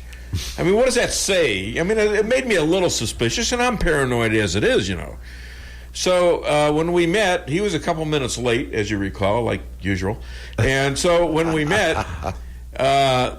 we insulted each other about 5 times within 3 minutes. I knew he was legit. Is that wrong? No, you're correct. And if Pastor Pat, if you're out there, why don't you call in the show? Call in if you're out there. I didn't know that was the first time. That was absolutely the first time that Rabbi Moshe had ever gone into a church.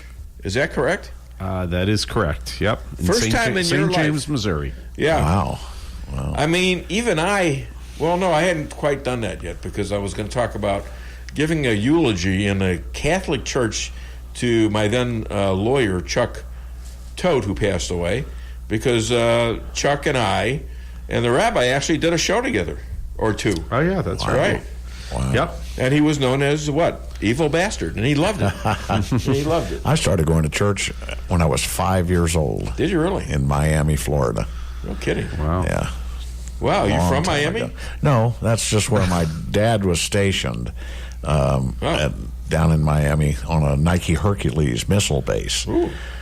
So we lived cool. there. You know, in Florida they say only in Florida you have to count your blessings, but in Florida you got to recount them. Yeah. Well, I think she resigned finally, didn't she? Mm. And then didn't you say Israel had gotten booted? From where? Sheriff Israel. Oh, Sheriff Israel. Yes. Broward County. You know, I thought he had. Why don't you look that up? Did Cheryl? Did anybody know about this out there? Call the show 573-364-4433. I thought Governor DeSantis was in the process of either suspending or firing Sheriff Scott Israel from Broward County, Maine Sheriff. So give a call to the show. Help me out, will you? Come on, Chester. Come on. What do you know about funny? You don't have to be funny. You can just call and give me the information. Well, speaking of funny. The new Amazon Echo has everyone asking Alexa for help. Alyssa, what time is it? What the hell is wrong with this blasted thing? Amanda! But the latest technology isn't always easy to use for people of a certain age. These kids done bought me a busted machine again. That's why Amazon partnered with AARP to present the new Amazon Echo Silver, the only smart speaker device designed specifically to be used by the greatest generation. It's super loud and responds to any name even remotely close to Alexa, so they can find out the weather.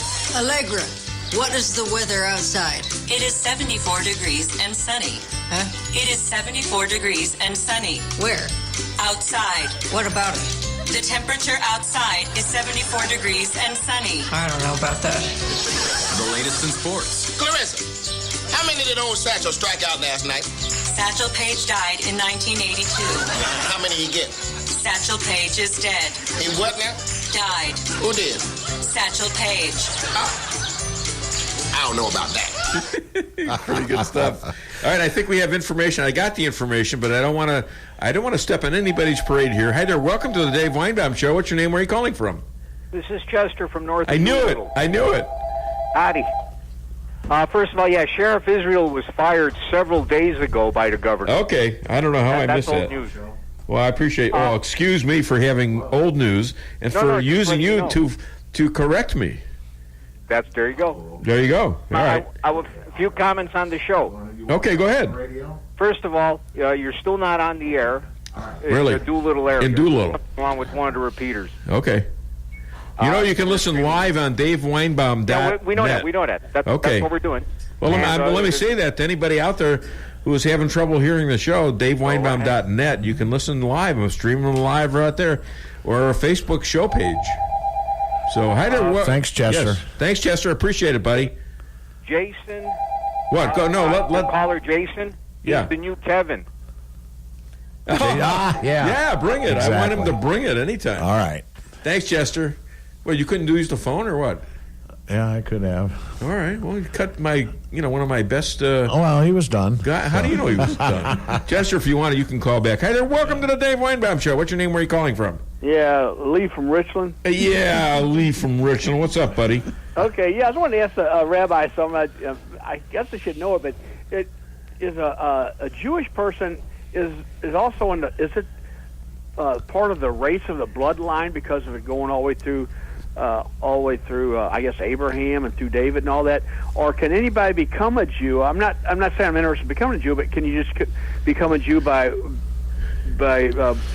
joining the Jewish beliefs and faiths, or is it both? I mean, could you explain that for me? Sure. Anybody can become a Jew. There are white Jews, there are black Jews, there are Chinese Jews, there are Indian Jews, and so on and so forth. Anyone can become a Jew. We do accept converts. We don't encourage conversion because it's not easy to be a Jew, and we don't believe that everybody needs to be a Jew. However God created you is exactly how God created you. But yes, Judaism is not a race. We are a religion and we are a nationality, meaning we have a national homeland, which in fact what Hitler tried to do is to declare that Judaism is a race, meaning that historically when Jews were accused of all kinds of things, or there was anti-Semitism, we could escape it if a Jew wanted to convert to Christianity. But Hitler came along and said, no, Judaism is a race. And just like say a black person cannot become white, a Jew cannot become anything else. And that was a new kind of racism. But Jews we're not a race. We're not considered a race, and anyone can become Jewish if they so choose. Well, did like Hitler, did he go down through the bloodlines then, or the family trees then, I guess? So what he tried to do through his pseudo-science, his fake kind of science, try to prove that there are certain genetic qualities to a Jew and this and that, and it was all fake science, and trying to create the perfect, what he called the perfect Aryan race. He called the Aryans were the Untermenschen, the supermen, and the Jews were the Jews were the Untermenschen, which are the subhumans, and the Germans, of course, were like the supermen, the Ubermann, the Ubermenschen.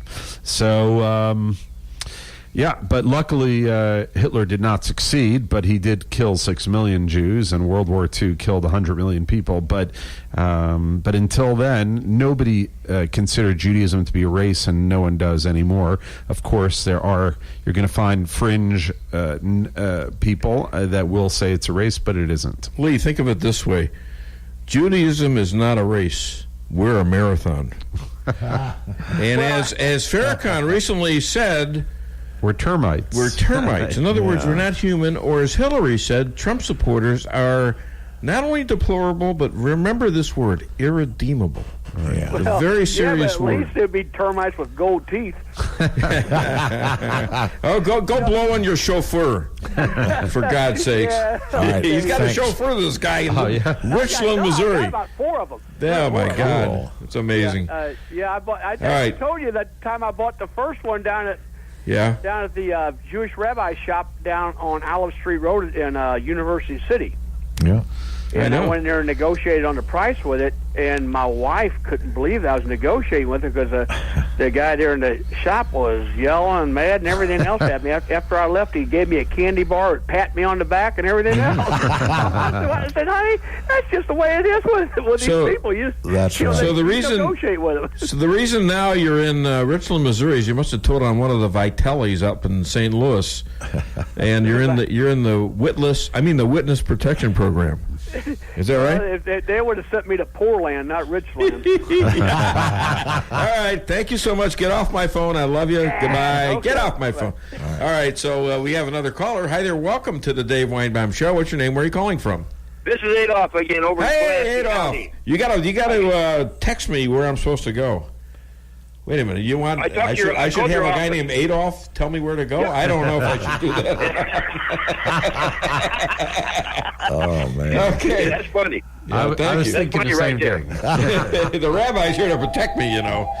Yeah, there you go. I have a question for the rabbi. Yeah, go ahead. Yeah. How come you haven't educated that guy sitting next to you? I called last week and I mentioned something about a wall in the Warsaw Ghetto, and he didn't have the foggiest idea what I was talking about.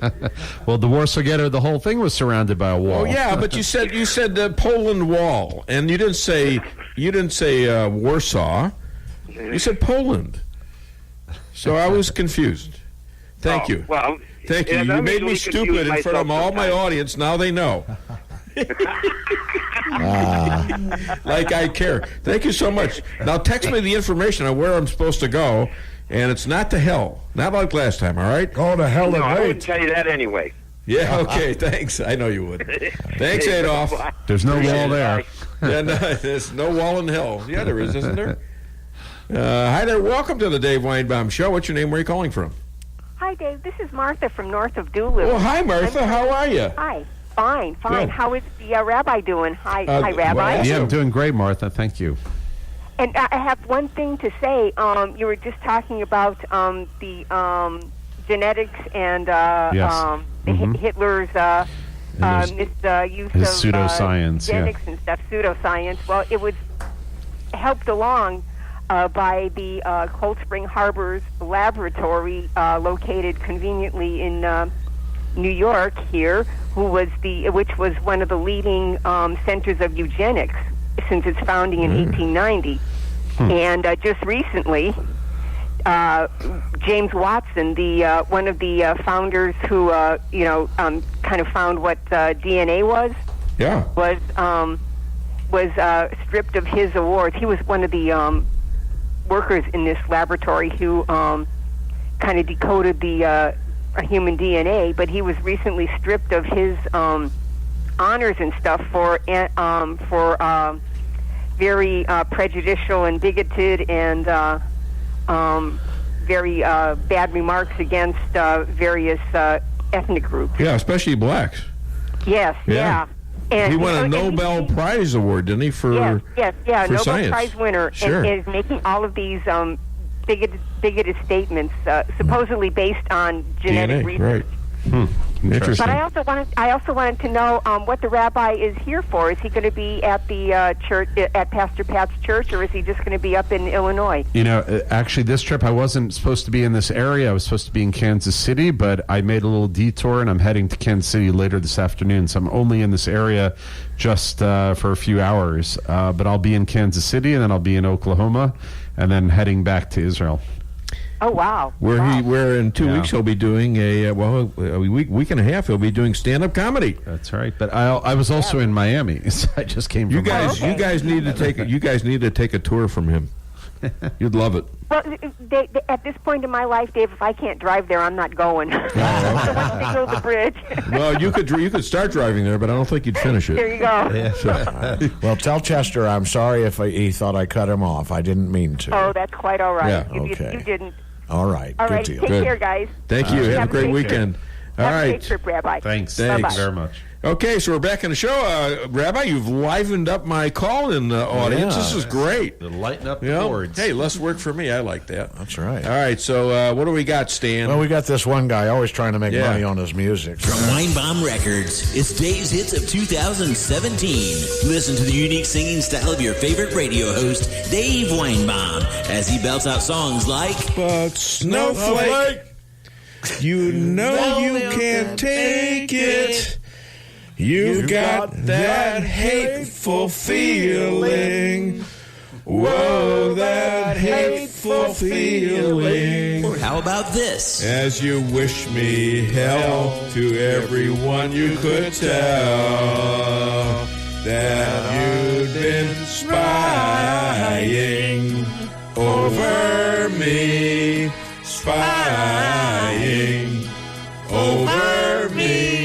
Then you spread your views to the mainstream news. And timeless memories like You don't know me. I'm in the federal witness plan. You don't know me.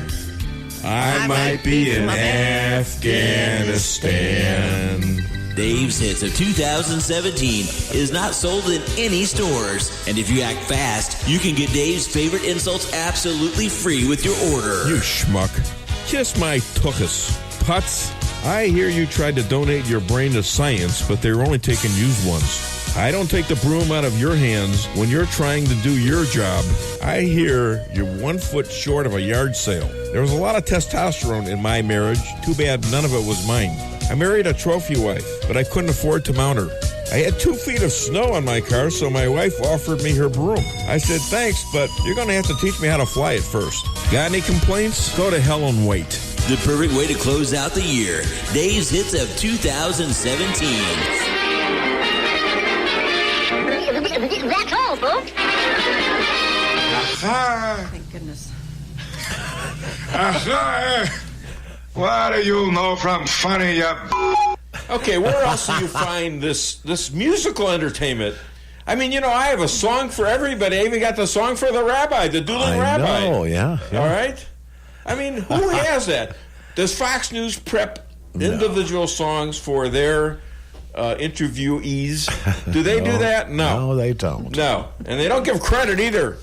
I'm tired of it. Howie Kurtz, call me. Joe Concha, fix yourself up, TV boy, and get your butt over there and fix Fox News. Me and him had it out on Facebook. Yeah. Because I said, why aren't you guys giving credit? Oh, how dare you? Would you want me to get he says, do you want me to get your laundry too? Sounds like Sebastian. Schmuck. Almost, yeah. Sebastian Gorka. You're unseemly, He called me unseemly. Do you believe that, Rabbi? Sebastian Gorka. And I'm going to get him on the show one of these days. Yeah. He blocked me. At least Concha didn't block me after I tore him a new one. So anyways, back on the show here, we've got 2 more interviews to go, I believe. We've got Laura, we've got Dr. Amy and Deanna, right? That's right. You know what? Let's do Amy first, and we'll save Deanna for last. How's that? Okay, we're going to do a break first, we're going to do a break. Sure, we're going to do a break. Call the show, 573-364-4433. This is an amazingly good show. I think you can tell that out there. Ask the rabbi anything you want. All right, he doesn't know a lot, but he'll answer anyways. I'll make it up. He'll make it up. He'll make it up. What the hell? He's an ad-libber. Okay, that's what. How do you be a rabbi and be an ad-libber? It's supposed to be all written down. It's supposed to be the rules, the law. I'm a tour guide in Israel. He's a tour guide in Israel. He knows everything about Israel. All right. You can only put so much in 5 books. Never mind. What do I know from? What do you funny? know from funny, you bastard? Anyways, all right. Call the show. Get it off your chest. KKID, Salem, Rolla.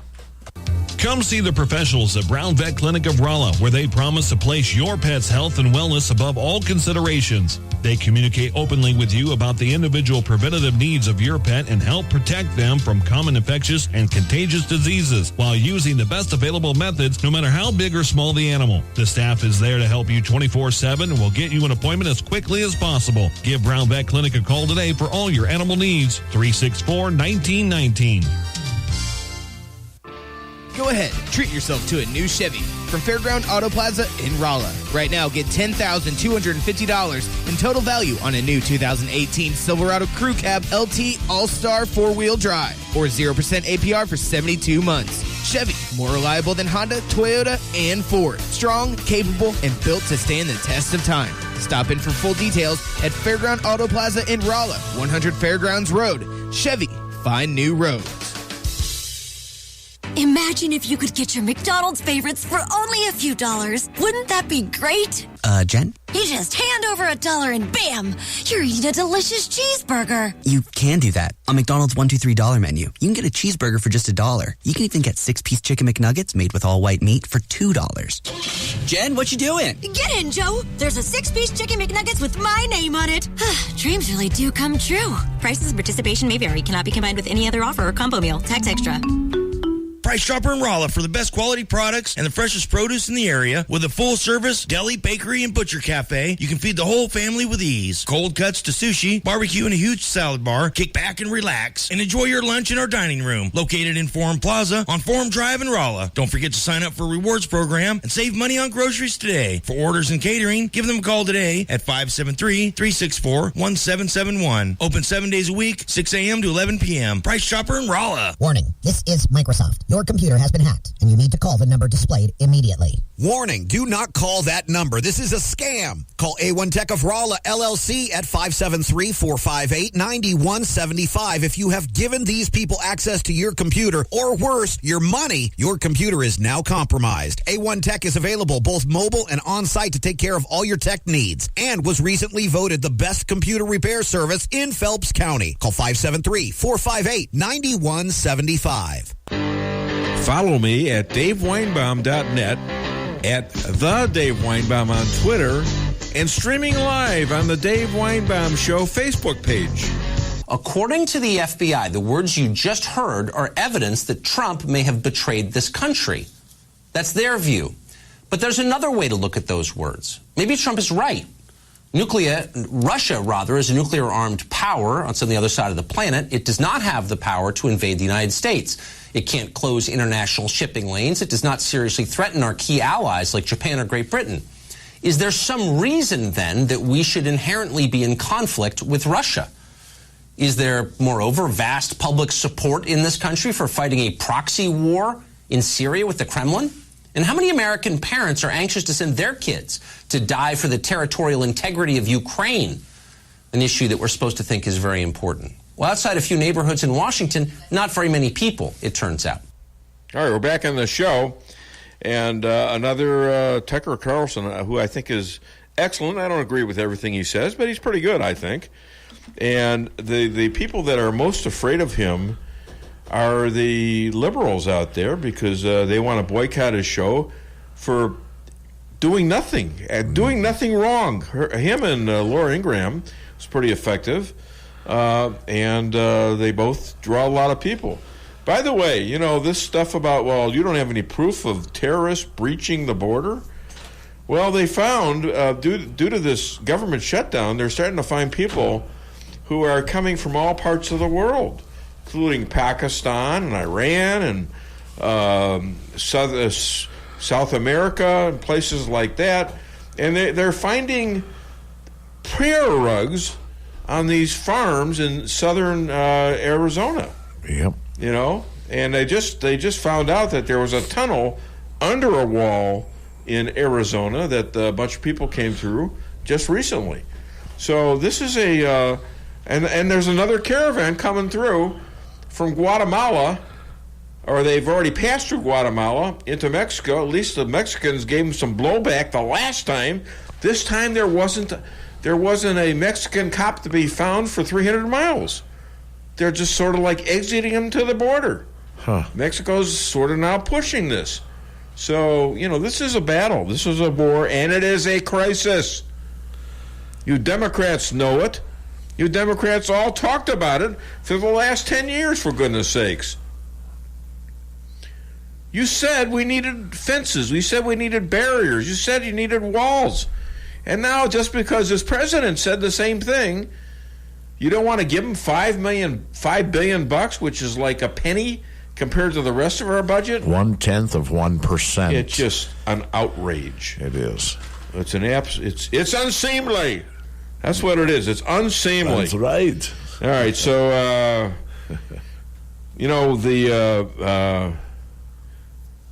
I mentioned that already. So, the Brexit was a big failure in the UK. Does that affect Israel at all, Rabbi? The Brexit failing, that's England's exit from the European Union, and the people voted to break from the Europeans, and now Parliament didn't like Theresa May's plan. She's the Prime Minister, and they voted like 400 to 200 against her plan. Well, sounds like what the hell's... Do you know anything about that? She won a no contest. She won a no contest, but she's got to come up with a new plan by Monday. Yeah. No, I think Brexit has been good for Israel overall, because any daylight between the European Union and England has been good for Israel, because the European Union as a bloc has been generally anti-Israel. And England has a chance to operate on their own terms, even though England itself has been a problem. But generally speaking, Brexit has been good for Israel. Now, there's a guy named Corbyn. Jeremy Corbyn, the head of the Labour Party. He is in the Labour Party, and he's against Theresa May, and apparently he wants to stay in the European Union. And what else is he? Right. Jeremy Corbyn is a notorious anti-Semite. For years, he's been an anti-Semite, and and I just want to say, I don't throw that term around loosely. There's legitimate criticism of Israel, and then there's criticism that's not legitimate. And Corbyn is by far in that camp, supporting of Hamas, visiting the graves of terrorists, and he himself it's a real issue. It's a real problem as the leader of the opposition in England. Well, now don't the Parliament get voted into their positions? Yeah, they represent the people. They obviously aren't, though. if the general mass public decided they wanted to Brexit. Some people are predicting a revolution. Right. Well, if they don't carry this out. 200, that's ridiculous. It is ridiculous. It's like 4 out of every 6 registrators is not listening to their constituents. Now they're talking about revoting. Well, that could be a disaster too. Why do we have to revote? Right. What the hell's new? Or they didn't fix it good enough the first time. Exactly. And this is we're talking about. You know what? Right. The people who live in the big cities, the people who are wealthy, the people who are, as opposed to people who live out in the country in the smaller towns, the small business people, things like that. The people in the big cities want to stay in the European Union. Right. They want this world politics because it serves them well. Well, just like in the United States, the people in New York and L.A. want the New World Order, but the rest of us don't. And the people that are protesting in France, it's the same thing. Right. The ones that are protesting are out in the country or out in the smaller towns. Regular people like us, Trump supporters, us. Joe the plumber. Deplorable, irredeemables. Joe the plumber, exactly. And I'm too stupid. I don't have any teeth anymore. That kind of stuff. Yeah. And I hate myself because I'm Jewish. Well, surely they can make the decisions for our lives so much better than we can. Yeah. They can, and don't call me Shirley. Yeah. On that note, ladies and gentlemen, there you go. I think the rabbi has just come out of the closet. Let's hear from Dr. Amy. Now, if you feel that you can't go on, because all of your hope is gone, and your life is filled with much confusion, until happiness is just an illusion, and your world around is crumbling down, darling, reach out. Come on, girl, reach out for me. Reach out for me. I'll be there with the love that will shine for you. I'll be there with the love that will see you through. Okay, ladies and gentlemen, bad boss expert, mirror aficionado, pixie pacer, author and motivational speaker, and the official shrink to the Dave Weinbaum Show, Dr. Amy Cooper Hakim. Hi, Dr. Amy. How are you? Hi, doing well. How are you? I'm good, thanks. Hey, these last 2 years, I've kind of felt like I've been a therapy patient to you. Because a lot of the stuff I tell you is personal, and you talk about it. And what do you think? Well, I think we can definitely take advice that might not even be intended directly for us and then apply it to our personal situations. I think we do that every day across, various walks of life in different circles, for sure. Well, my observation of you is that, you kind of limit yourself to one discipline, bad bosses. I mean, you're very good, to me, in all areas of psychological therapy. That's my opinion. So tell us why that is. I mean, you could do a lot of stuff, that's really good. Well, so my passion is actually work-life balance and time management, which sort of go hand in hand. But it happens that it seems that the public is more interested in concepts like dealing with difficult people. So when I have public speaking engagements, they're often centered around that topic. If I'm on the news, it's about dealing with a difficult parent or dealing with a difficult boss, dealing with a difficult colleague or employee. That seems to be what spurs the interest of individuals. And so I speak to that and definitely have the qualifications to speak about it. But, you know me now, Dave, for a while, and I'm really very positive. And I hate that talk about bad bosses, negative people. I'm much more into positivity and really embracing and appreciating the blessings that we have. And so on social media, I try very hard to incorporate much of that, which some of those quotes that you get.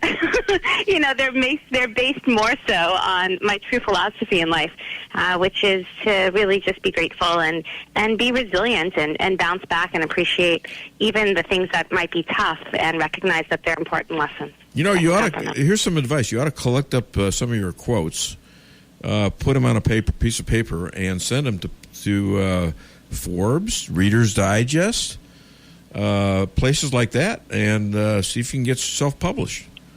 Oh, I like that idea. That's what I did. That's what you did. I sent 52 out. I got into the National Enquirer.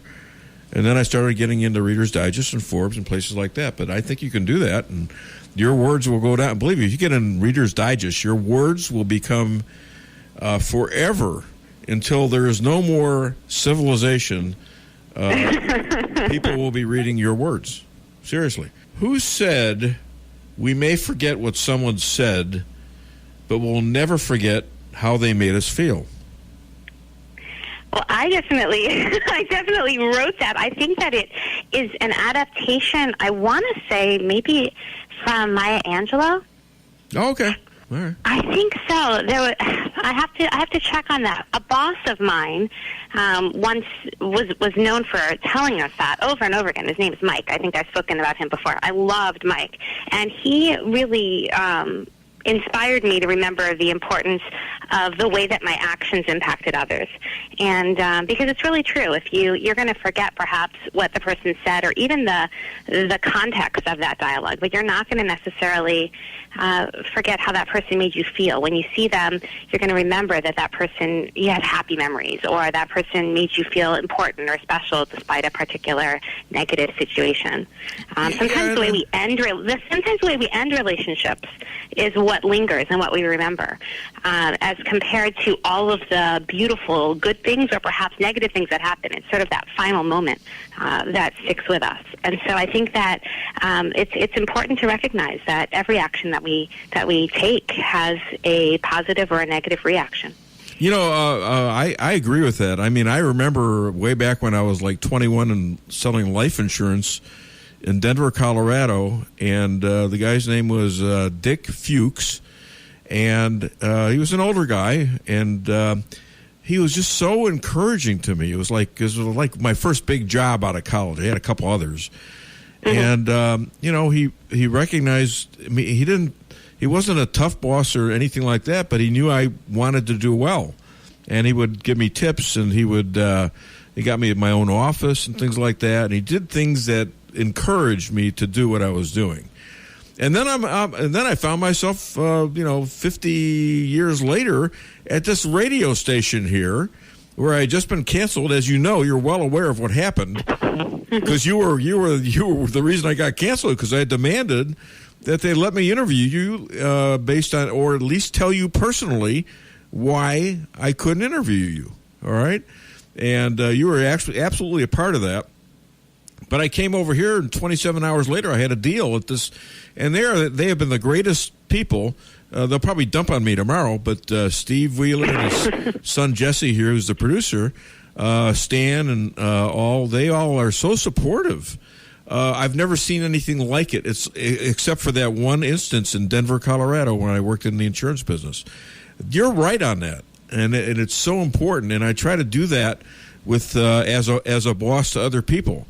And it's a very, and we have to learn. We have to recognize that different people need different things too. So what makes you feel, appreciated might be different than what somebody else needs to feel appreciated. And when we can recognize that and hone in on it, then we end up being much more perceptive and better received by others.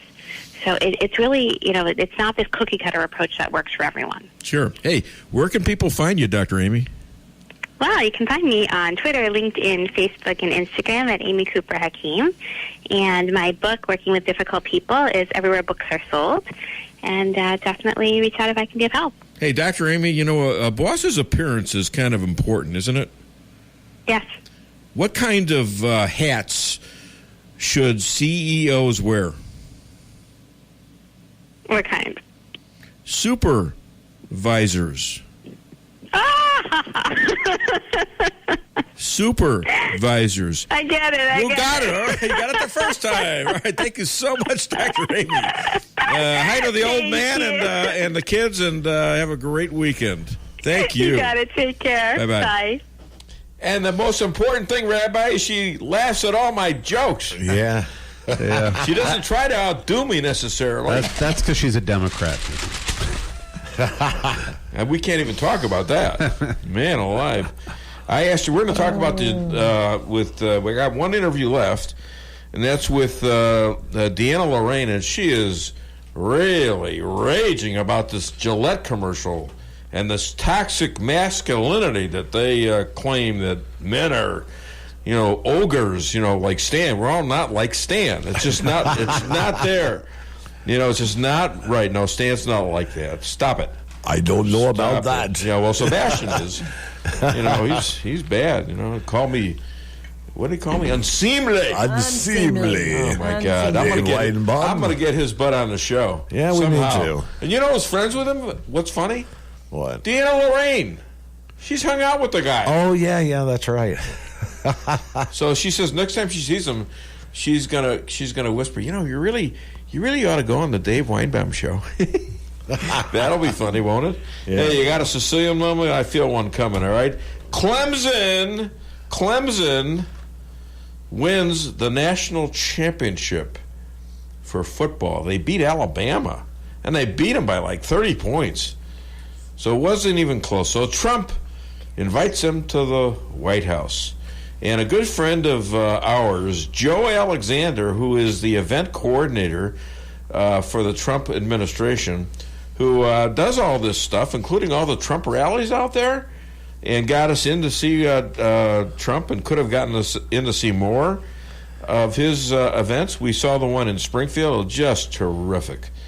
Anyhow, he arranged to have the fast food industry fix this up. There was a lot of Big Macs and other, people. I can mention Big Macs because I'm a McDonald's owner. Well, there were others. All right. Other burgers were negligible. King and other things and things like that.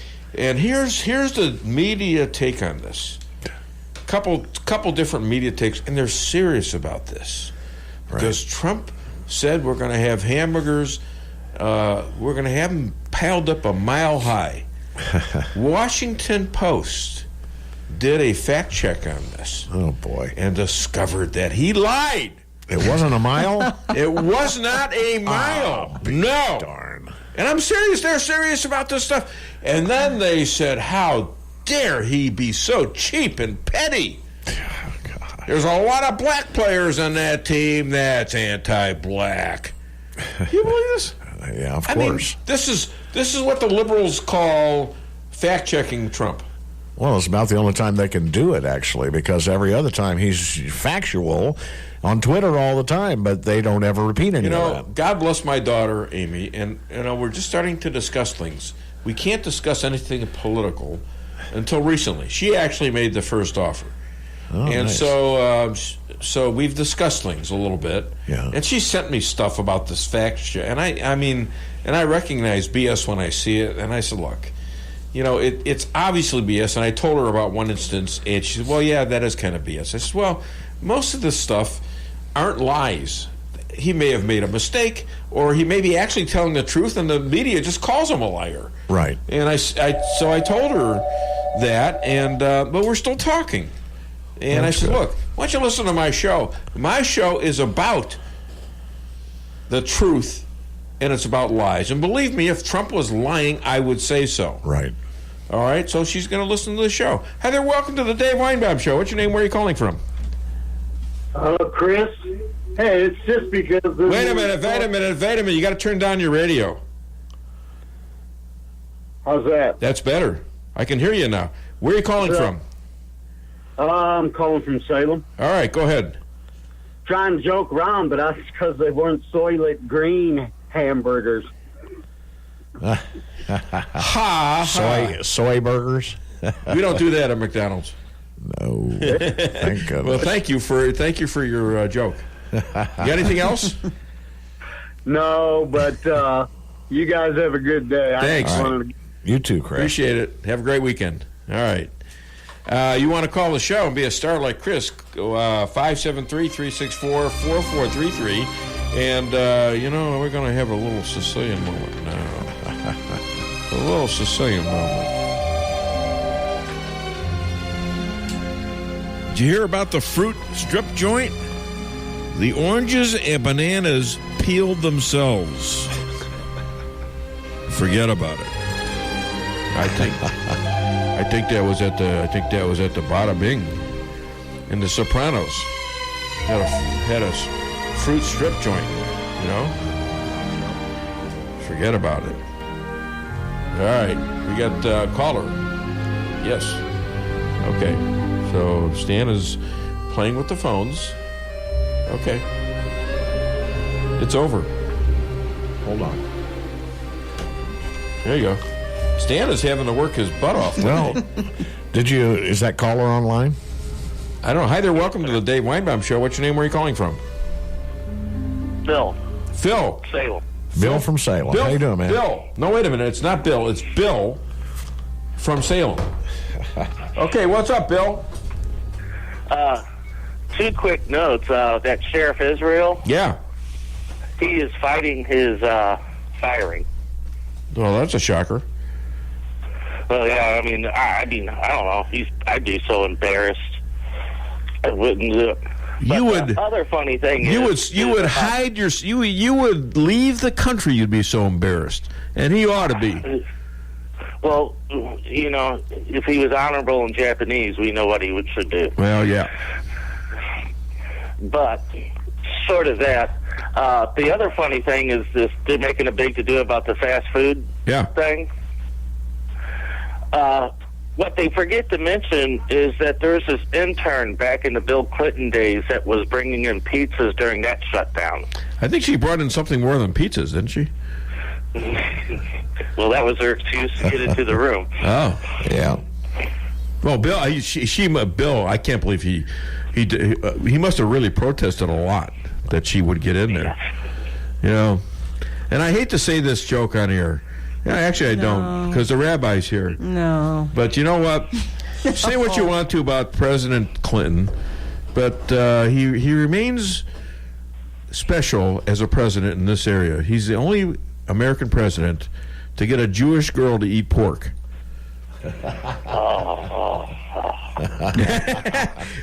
that's bad. Yeah, well, don't choke on that. So, all right, thank you so much. Thank you so much. Have a great weekend. All right, now we got to do if Hillary wins, and that's easy because if Hillary wins, I am back, and there will be no rules. First lady, yes please. Second lady, why not? Third lady, keep them coming. There you go. That's our buddy Bill Clinton. And how are we doing on breaks, Stan? We need another one. Yeah. All right. Why don't we do another break? Call the show 573-364-4433. Do we have a phone call? No. Okay, I thought you had two there, but I guess not. All right, call 573-364-4433 and get it off your chest. For the best in steaks, wine, and great conversation, visit Matt's Steakhouse. Matt's Steakhouse has banquet facilities for all of your event needs, from small office parties to large wedding receptions and everything in between. Matt's Steakhouse, open for lunch and dinner Tuesday through Saturday, located on the Dillon Outer Road in Rolla, just east of exit 189. Call Matt's Steakhouse at 364-1220 to book your next event. For the best in steaks, wine, and great conversation, visit Matt's Steakhouse. Price Chopper in Rolla for the best quality products and the freshest produce in the area. With a full-service deli, bakery, and butcher cafe, you can feed the whole family with ease. Cold cuts to sushi, barbecue, and a huge salad bar. Kick back and relax and enjoy your lunch in our dining room, located in Forum Plaza on Forum Drive in Rolla. Don't forget to sign up for a rewards program and save money on groceries today. For orders and catering, give them a call today at 573-364-1771. Open 7 days a week, 6 a.m. to 11 p.m. Price Chopper in Rolla. Cox Brothers Service Company, located in St. James, is there when you need them. Cox Brothers staff is focused on delivering professional restaurant and refrigeration equipment, services, and installation to the local service areas and beyond. Keep your business running right with the professionals at Cox Brothers Service Company. Give them a call at 573-368-4083. And as always, they thank you for your continued support and patronage. When it comes to title insurance, you have a choice. With over 37 years of combined experience in the title insurance industry, the staff at Premier Title Group is ready to help you with all your real estate transactions in Phelps, Crawford, Dent, Marys, Pulaski, and Texas counties. With unmatched customer service and one of the friendliest staffs in the area, you will find that at Premier Title Group, we truly live up to our motto, providing you with a premier experience during your real estate transaction. Tell your realtor and lender that you choose Premier Title Group. May God bless our troops and our emergency responders. Moving, let's talk about Salem, Missouri and what we have to offer. We are located in the center of Missouri, center of the USA, with a great school system, college, beautiful country club. Rivers within 1 hour drive include Jack's Fork, Piney, Gasconade, Merrimack, and 2 state parks. If you're looking to enjoy life with recreation or just enjoy life, call VIP Properties, Pat Tackett, broker, 103 East 4th Street, Salem, Missouri, 573-729-7622.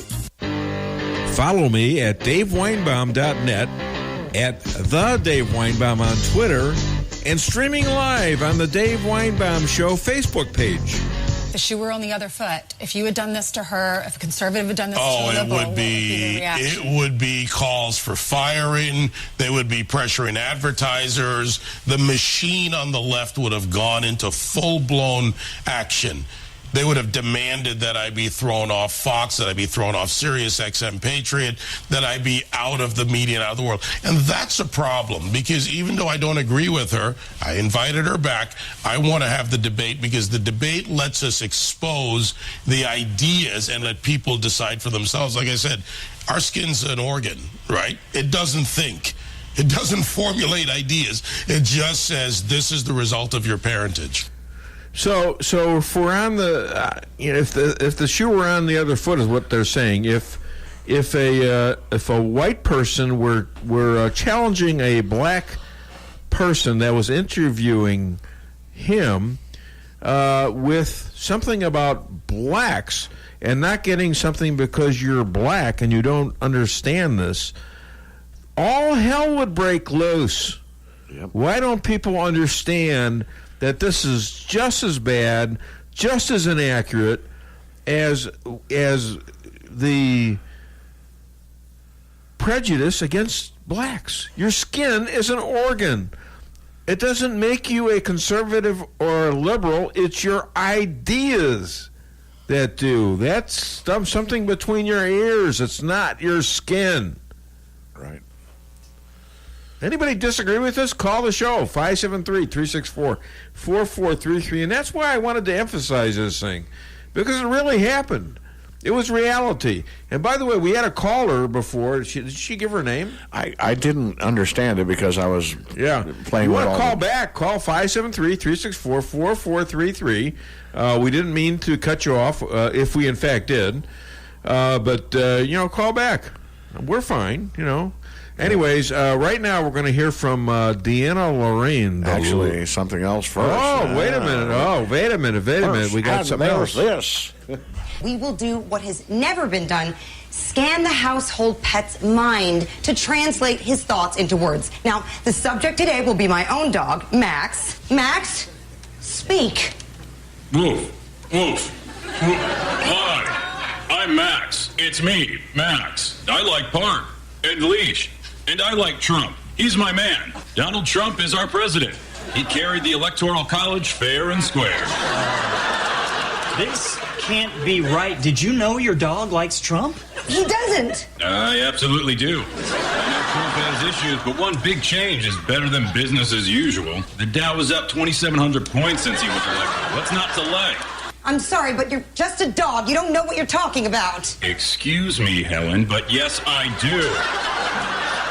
Stinking helmet. I can't believe you put this on me. I can't believe you're saying this. You're supposed to be my best friend. And as your friend, I don't want to see your tax dollars going to health care for illegals. Explode. What about his record on women's rights? Don't you want me to have a choice over my own body? You didn't afford me a choice when you cut off my balls. Rabbi, did you like that one? Did you approve that one? It sounded like a circumcision at the end there. No, that's a castration when you cut off somebody's balls. I don't think you know what a knife slips. I mean, Lisa can tell you all about that. She used to do it with her. She used to grab them and pull them, and then she'd do the cattle. Oh, really? Hey, my God. Stop it. Her poor brother's walking around with that, poor Russ. That's all I got to say. Are we having fun yet? Call the show, 573-364-4433. You know what? I'm having fun. Are you having fun, Rabbi? I'm having a great time. I'm going to have to leave in a few minutes. I know. Call in, guys. Call us, Call the rabbi. 364-4433. He's got to get moving. He's got to go somewhere before the Sabbath. That's right. It's almost like the fairy tale. What's a fairy tale? Cinderella? Yeah. Where you go to midnight, the pumpkin turns back into a pumpkin. So he's got to be somewhere, or he turns into a pumpkin. Right. Sundown doesn't wait for anybody. Sundown does not wait. Right. Sundown does not wait for the obedience, and it's a blessing. It's like 4 hours to KC from here, isn't it? Because a little less. If God doesn't have a sense of humor, I'm going straight to hell. That's for sure. You and me both. Yeah. Laugh after death, right, Dave? Yeah, is there a laugh after death? Thank you. You're quoting me. I see that. All right. So I do listen to you. So speaking of religion, the Pope says we must stand for the dignity of migrants. It's more important than national security. And therefore, he will tear down those Vatican walls. Really? No, I didn't really. think so. But he did say the first part, apparently. Well, I think he needs to mind his own business. Well, that's ridiculous. I mean, Yeah, come it on. is. This guy, I don't know. I don't know how Catholics put up with him personally, but maybe I'm wrong. Call the show. I don't think Christians do. Maybe there's one right there. 573-364-4433. Hi there. Welcome to the Dave Weinbaum Show. What's your name? Where are you calling from? This is Pastor Pat. Hiya, Pastor Pat. Well, we didn't get a Catholic, but we got a pastor on here. Hi, Pastor. How are you? Doing great. How are you guys doing? Good. Say hi to your buddy, Rabbi Moshe. And Lisa. Yes. Hi, Rabbi. How Hey. you doing today? Good. How are you? It's great to hear you. Really good. Yeah, I wasn't supposed to be here, but I just popped in to the neighborhood for a few hours, and I'm on the way out. Otherwise, would have come to the church. I think he told me to tell you to call the show. So great. Oh, well, here I am. Well, you got any questions for the rabbi? Not really. I just wanted to tell you guys are sounding really great. Well, thanks. Today. And I got to thank you because you know what? You set this up. You set this up between me and the rabbi, and I was reluctant to come because I figured it was another thing to convert me, which has been done, and I just didn't want to go through that agony anymore. And it turned out great. So I went against my better judgment, and I just said, all right, give it a shot and see what happens. And now, he's a very irritating person, by the way. But he is a friend, and he's sort of funny. But he knows what he's talking about, too. Wow. Yes. Yeah. Wow. And yes, it was a great deal, wasn't it? Oh, yeah. Oh, yeah. And both of us have spoken at your church a lot. Thank you for having us. That's a City of Light and Life Ministries in St. James. If anyone's out there listening. Yes, we're always excited to have you, both of you, to come. Well, it's very kind. Love it. Can Lisa come too? Yes, and okay, Lisa good. too. Great. Thank you. Thank you, dear. I thought of you. Come on. I appreciate that. All right, there you go. All right. Thank you, Pastor Pat. I think Pastor Pat is the only church in the area, as far as I know. When you drive by it, you see a big Israeli flag out in front. We appreciate that. And we're very honored by that, especially the rabbi, because he lives in Israel, but I am too. Much. Because, I'm Jewish, So, yes. Thank you so much, Pastor Pat. You have a great weekend. God bless you. Great to talk to you. Thanks for calling. Too. God bless you. Thank you. All right. All right. And I think right now, we're gonna listen to Deanna Lorraine. She's got something she's really upset about, and she'll tell us about it shortly. Hit it. Matchmaker, matchmaker, make me a match. Find me a find. Catch me a catch. Matchmaker, matchmaker, look through your book and make me a perfect match. Matchmaker, matchmaker, I'll bring the veil. You bring the groom, slender and pale. Bring me a ring, for I'm longing to be the envy of all I see. For Papa, make him a scholar. For Mama, make him rich as a king. For me, well, I wouldn't holler if he were as handsome as anything. Matchmaker, matchmaker, make me a match. Find me a find, catch me a catch. Night after night in the dark I'm alone, so find me a match of my own. passionate about making love great again, star of TV, radio, blogs, conservative speaker, and the matchmaker to the Dave Weinbaum Show love goddess, Deanna Lorraine. Hi, Deanna. How are you? Good. How are you? I'm great. See, I kind of switched it there. You usually say great, and I say good. There you go. Hey, specifically, what's wrong with the Gillette shaving ad? What's wrong with it? What's wrong with it? Just about everything. I am so outraged by this week. My blood has been boiling. Obviously, you've probably seen, anyone who follows me on Twitter, you've seen me go on several Twitter rampages because of this. Yes. Look, it is so offensive. It is so sexist and so stereotypical that they would lump all men into this category of basically terrible, the worst of men, toxic men. And, and it's just like, it's showing pictures, showing images of men at their worst, right? Like sexually assaulting women and insulting women in the boardroom. Not only that, but burning food on a barbecue. Well, that's the thing. Burning food on a about? barbecue. That was the most, there's several aspects to this that are very, bizarre and disgusting, I think. Is it all of a sudden toxic masculinity for boys to wrestle each other?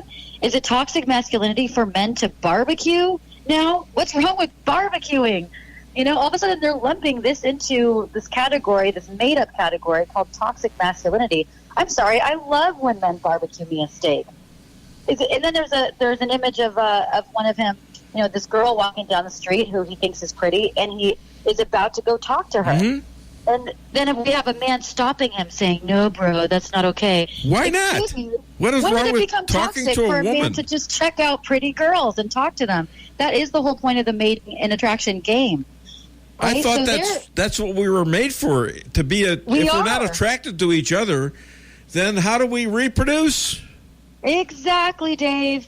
You can't make this stuff up. It's so bad. And, it's just so offensive because it's really trying to criminalize all forms of masculinity and all of masculine tendencies, like barbecuing, like watching sports, like boys wrestling, which, by the way, I think it's really great when boys wrestle. You get it out of your system, it's play fighting. It's all good. Now, the other thing is that is very curious is that not all men harass women, not all men rape, not all boys bully other boys, like we saw at the beginning of the commercial.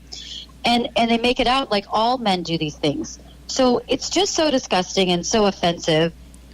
I can't even believe the genius who created this ad that would think this marketing strategy would work, right? Number one, they insulted all the good real men who actually use their product. So now they're boycotting Gillette and done with it.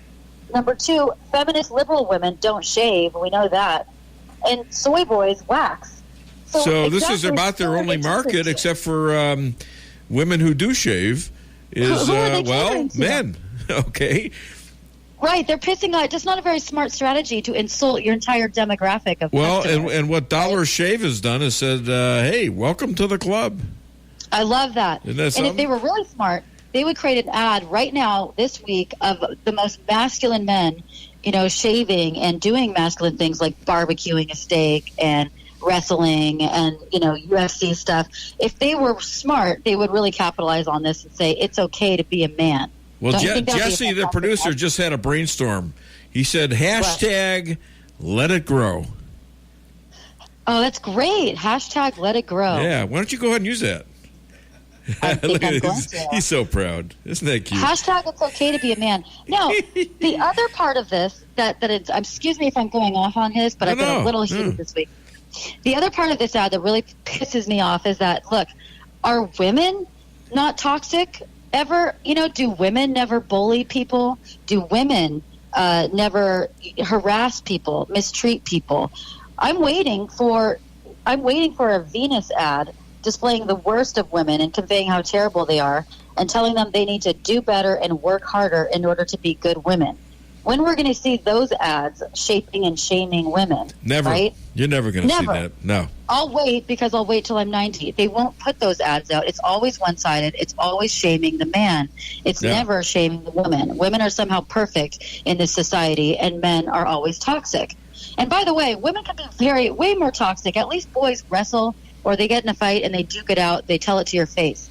Women could be much more psychologically manipulative, much more catty, exclusive, divisive than men can ever be. So if we're going to talk about toxic sides to our gender, there's certainly a toxic side to femininity as well. But of course, the media will never highlight that side. And that's why we're living in this age of so much misandry, so much male bashing. And we as good-hearted, rational women need to stand up to this madness and say no, and we need to protect our men and boys and defend them. Well, you're. I wish you'd come out of your shell a little bit more. I mean, you're just a little shy. And I'm too expressing shy, yourself. I know. Yeah, you got a social life update. A social life update. Yeah. Yes. I've been expanding in my social life. Things are growing and moving, and I'm talking to a gentleman that I really like, and we seem to be hitting it off. So maybe there's something new in the new year that will bring that things will finally have a breakthrough. Well, I wish you both the best. By the way, where can people find you, Deanna? And by the way, you're going to be on with Tracy Belmonte tonight. Is that correct? Yeah, we're going to be on the Better View tonight. See, I follow what you guys are doing. And what? Yeah, go ahead. Tell them where you're going to be and where people can find you. Please, if you want to see my Twitter tirades on topics like this toxic masculinity Gillette ad and many others, all the action and all my my tirades are at Twitter at Deanna Lorraine 7, and on YouTube, my YouTube channel is also Deanna Lorraine 7, and then my website is DeannaLorraine.com, and my book Making Love Great Again, which the whole Dave Weinbaum cast loves, is on Amazon. Get it as a gift or give it to a feminist. Hey, Deanna, do you know anything about astrology? I do, yeah. Oh, well, then you'll know this. I used to be a Scorpio, but then I went to Pisces. Then you went where? Jesse liked that. I went to Pisces. All right. All right. Well, if you have to repeat it, then it's not good. But anyways, thank you so much. And by the way, Jesse got that joke. Thank you so much once again for being I love Lisa because she puts up with you probably have to repeat these and think about them at like 3 a.m. and then rehearse them and see if she laughs or not. Waking her up at 3 a.m. could be problematic and very painful. I have to crawl in bed, and sort of like not bother anybody. So anyways, thank you so much for getting back into my personal life. Deanna Lorraine, thank you. Thank you, guys. You're a good friend. Thank you. Love you, too. Bye. See you next time. How many? Not true. How many guests Not do you true. get? How many guests say, love you guys? I guess they do. That's very sweet of her. Isn't that sweet of her? Yeah. Yeah, I mean, there's the relationship between me and these people. I was in the restaurant business. I am in the restaurant business. And I didn't start the show till I was 60, and I didn't know what I was doing. But now I've got all these people who are really smart people. And then there's Dan and Lisa. But no, they're smart too. Don't get me wrong, and Steve. You don't. But I got these people from the outside in other disciplines that I don't know a lot about that are simply just great on this show, and they like being here. See, it doesn't register to me. You shouldn't be telling them there's terrorism in your bedroom, though. Okay? Well, there is. No, that's not true. If I come in loud into bed, I pay a price at 3 a.m.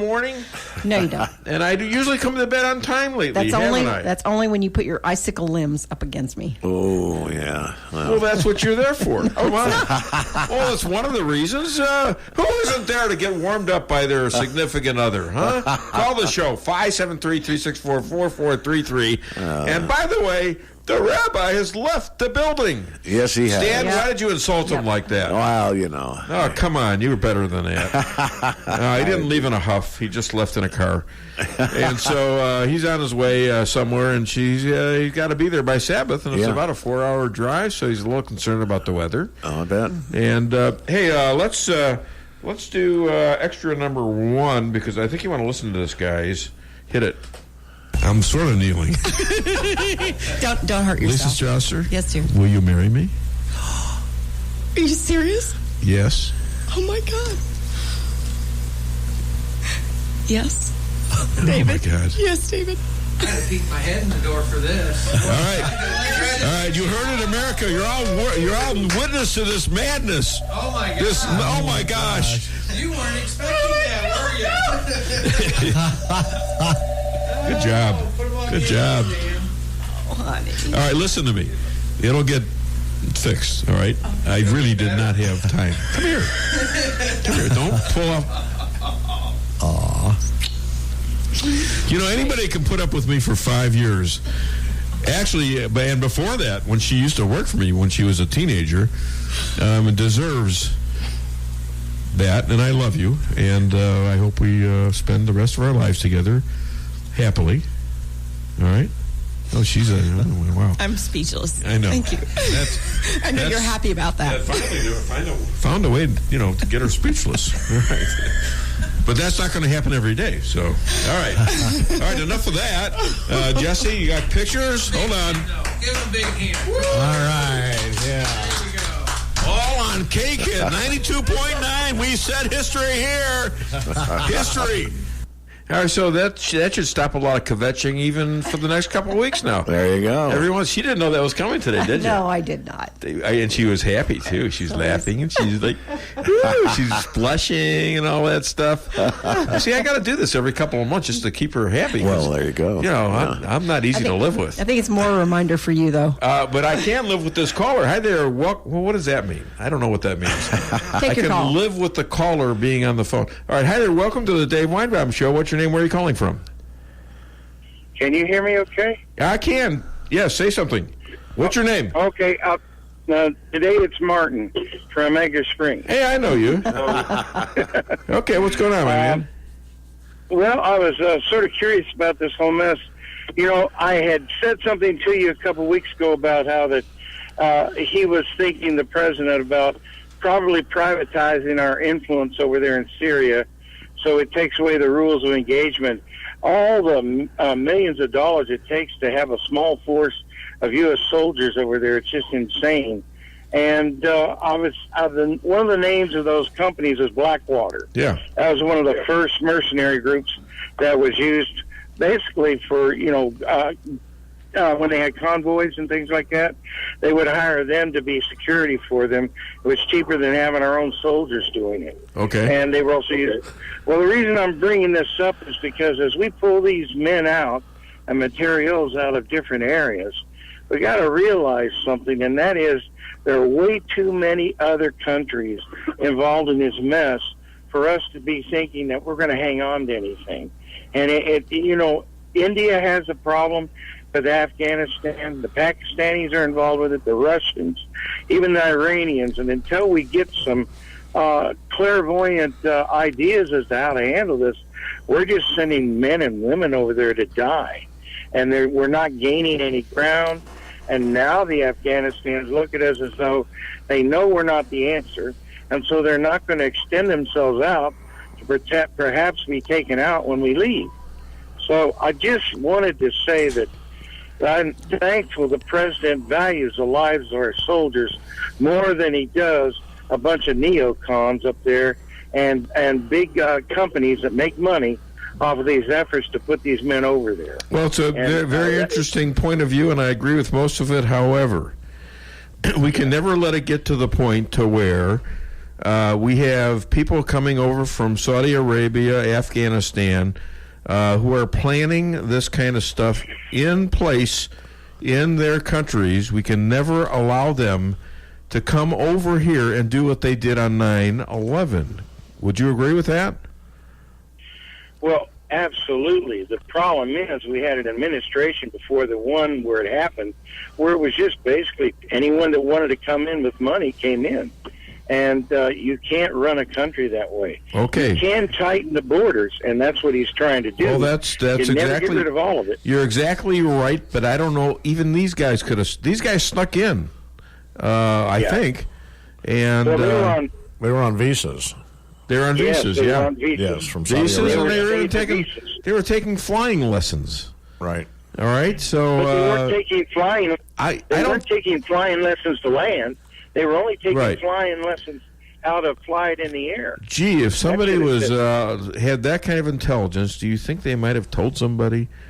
All right, but what I'm saying is we have to have some presence in these areas, even if it's only intelligence, and we have to be ready to go over there and destroy the people that want to destroy us before they get into this country.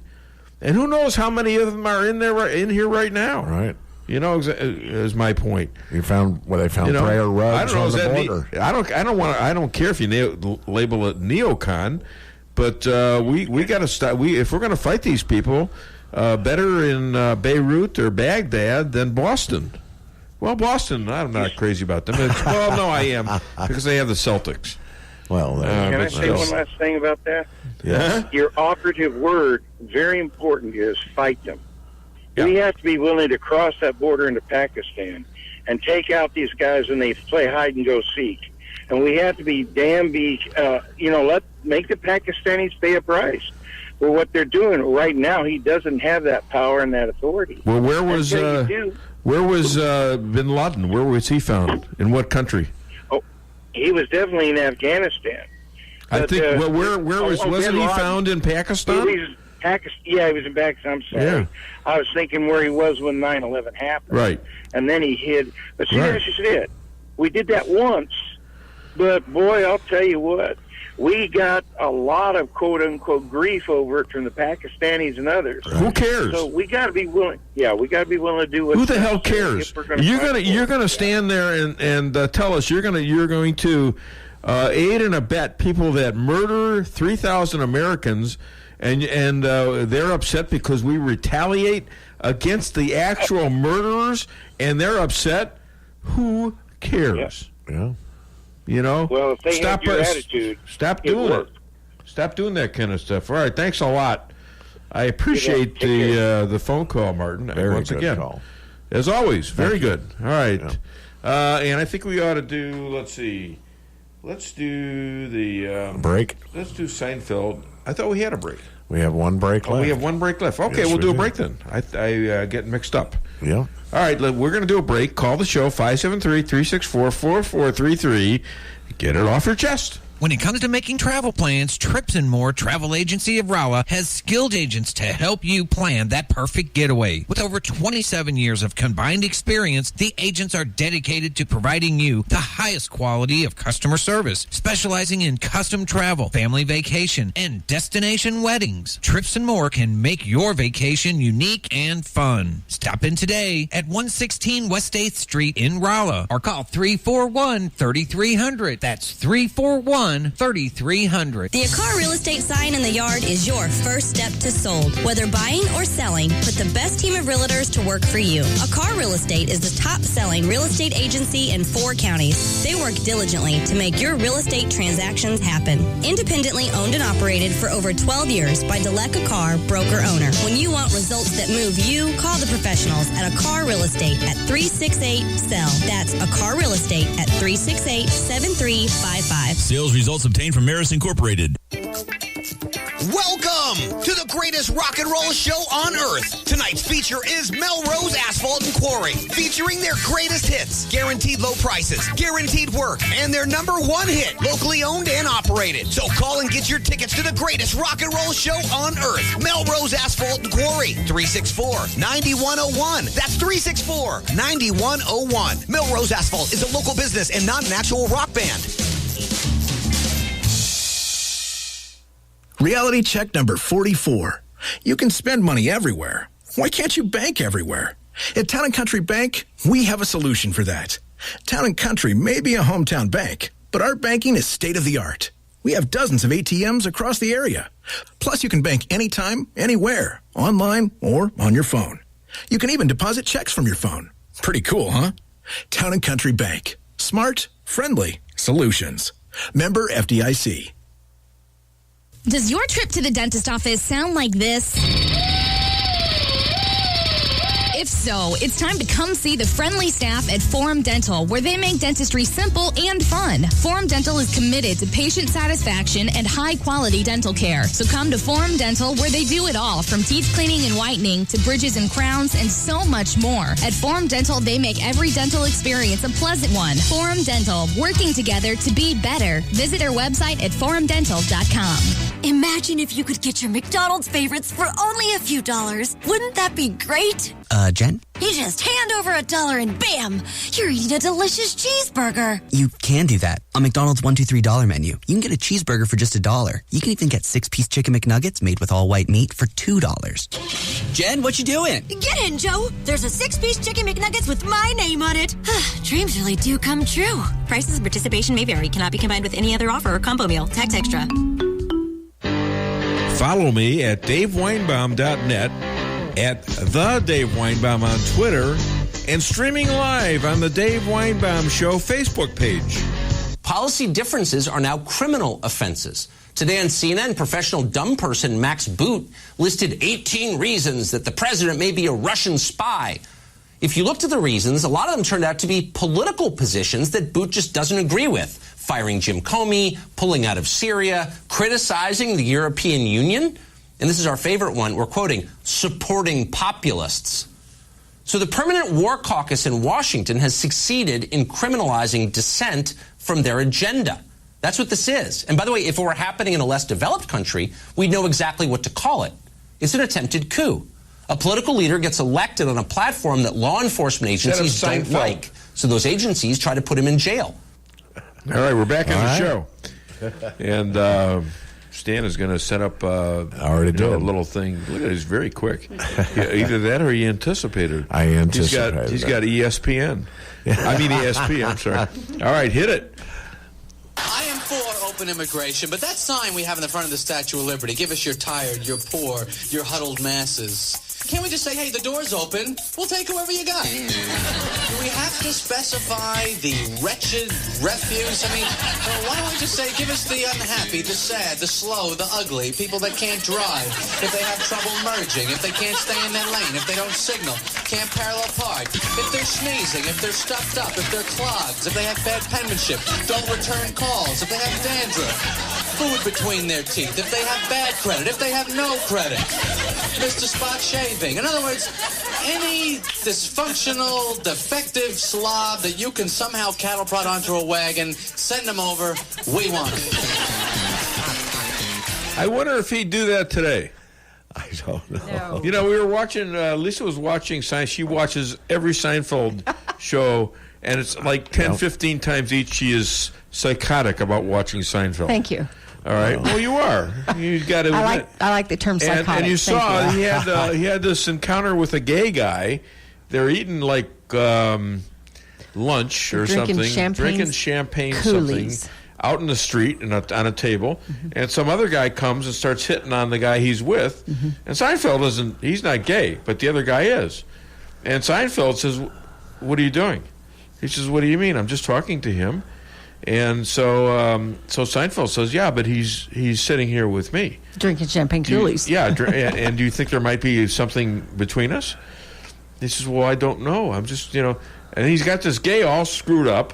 And finally, the gay goes away and is like, he's trying to hit on this other guy. And Seinfeld played like he was the gay guy, the boyfriend. Date. Yeah. I mean, it's just weird. You couldn't do that today, could you? Oh, no. But why not? I don't know. I mean, are you against gay humor? What is gay? Gays have great senses of humor, most of them. A lot of them do. What the hell's the matter? This is why he doesn't We got to be able to laugh at ourselves, okay? Wow, that was one of the things Seinfeld was the best about. Absolutely, mm-hmm. Absolutely. He teased everybody. Mm-hmm. He didn't care if you were white, black, orange. He didn't care. No. All right, play the fourth. I want to finish off the Tucker and Carlson stuff because They're claiming that he was a spy, a Russian spy, from before he was elected. Hit it, Stan. Whether the president was working for Russia. Whether Donald Trump was secretly working on behalf of Russia. Whether Trump was secretly working on behalf of Russia. Whether President Trump was secretly working on behalf of Russia. Whether the president was secretly working with Russia against America. Whether Trump was secretly working on behalf of the Russians. Whether Trump was secretly working on behalf of Russia. Whether President Trump was working on behalf of Russia. Whether President Trump was working on Russia's behalf. Whether the sitting president was secretly working for Russia. Whether President Trump was working for Russia from the Oval Office. Now, does every show on cable news have the same writer? Well, yeah, it's the DNC. I mean, when you got to fight this kind of pressure for garbage, it's incredible because a lot of people believe in NBC, MSNBC, CNN, and all the other garbage television people, and they're all saying the same exact thing. This is worse than Pravda. It's worse than the Soviet Union. These guys are the one that are the Soviets. It's our media. States media. My goodness, they're horrible. Well, the worst part of it is you can't hardly get a liberal to listen to this side, where we actually expose all that crap. Exactly, and this is what we have to do. You know, I haven't played this in a while, mainly because I meant to, but I couldn't. But we're going to do this right after this caller. I'm going to play a little skit they got on, a little theme from Animal House of all places. Hi there, welcome to the Dave Weinbaum Show. What's your name? Where are you calling from? This is Mike. I'm calling from Doolittle. Hey, how you doing? Good. I just want to know if Trump was working for the Russians. Well, according to ABC, CBS, NBC, the New York Times, he is. Yeah, I heard that, and I thought I would just call and make that little joke. Yeah. This is the rabbi, guys. Oh, it is. Oh my goodness! Did you hear Seinfeld? Did you hear Seinfeld? Yeah. I actually, I'm on my way back to the station. I left something there, so. Yeah. Well, obviously you left. I think I found it. It's your sense of humor. It's lying there on your seat, Rabbi. I hate to tell you where it came out of, but come on. Hurry back. You guys are doing a great job. Yeah, thank you, buddy. All right. Oh, you get to see the rabbi again. How about that? All right. Why don't we play Animal House? Talk to you when you get Animal House in honor of the rabbi. He knows what it's like to fight the odds, and this is what we got to do. We got to fight back. We can't allow. It's an everyday thing. You have a victory, okay, fine. You celebrate that night, and you're fighting again the next day. Hit it. Hey! What's this lying around shit? Well, what the hell are we supposed to do, you moron? War's over, man. Wormer dropped the big one.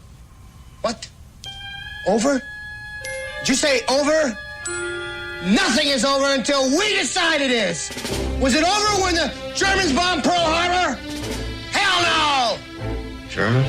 Forget it, he's rolling. It ain't over now.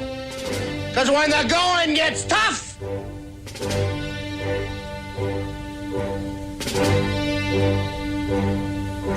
the tough get going. Who's with me? Let's go! Come on! Ah! Where's the spirit? Where's the guts? Huh? This could be the greatest night of our lives. But you're gonna let it be the worst. Oh, we're afraid to go with you, Pluto. We might get in trouble. Well, just kiss my ass from now on! Not me!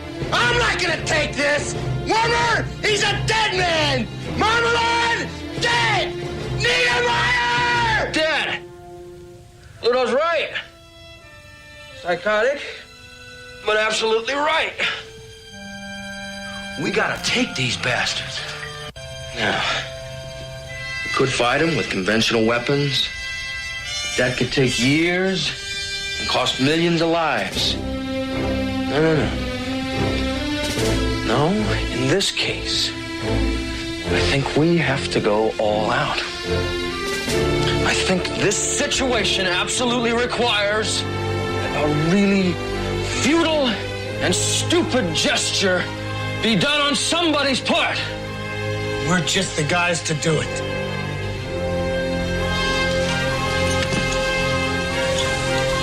Let's do it.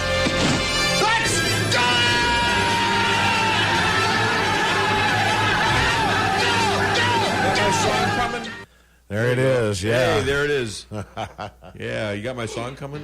You know there it, you man. go. Yeah. Well, you're a good. It was very challenging for you today. Yeah. It was a tough show. There was a lot of few times. callers, a lot of people calling at the same time. You must have had 30 callers today. Well, it was about 19. Well, that includes some of the interviews and things like that. Yeah. But it was really good. Good callers. The rabbi did a great job. He just came back. He lost something. He found his sense of humor, thank goodness. So he can take it with him. He needs his sense of humor. You know that. Yep. And you can't leave that anywhere. Okay, so thank you so much for a wonderful show. And remember what that's all about. You can't let up for a second against these people. Against these Democrats, they are totally unreasonable. And it doesn't matter what they say. Watch what they do because they'll just lie all the time. All right, listen, have a great weekend. Thank you for listening to the Dave Weinbaum Show. I'm going to have fun. You do it too. KKID, Salem.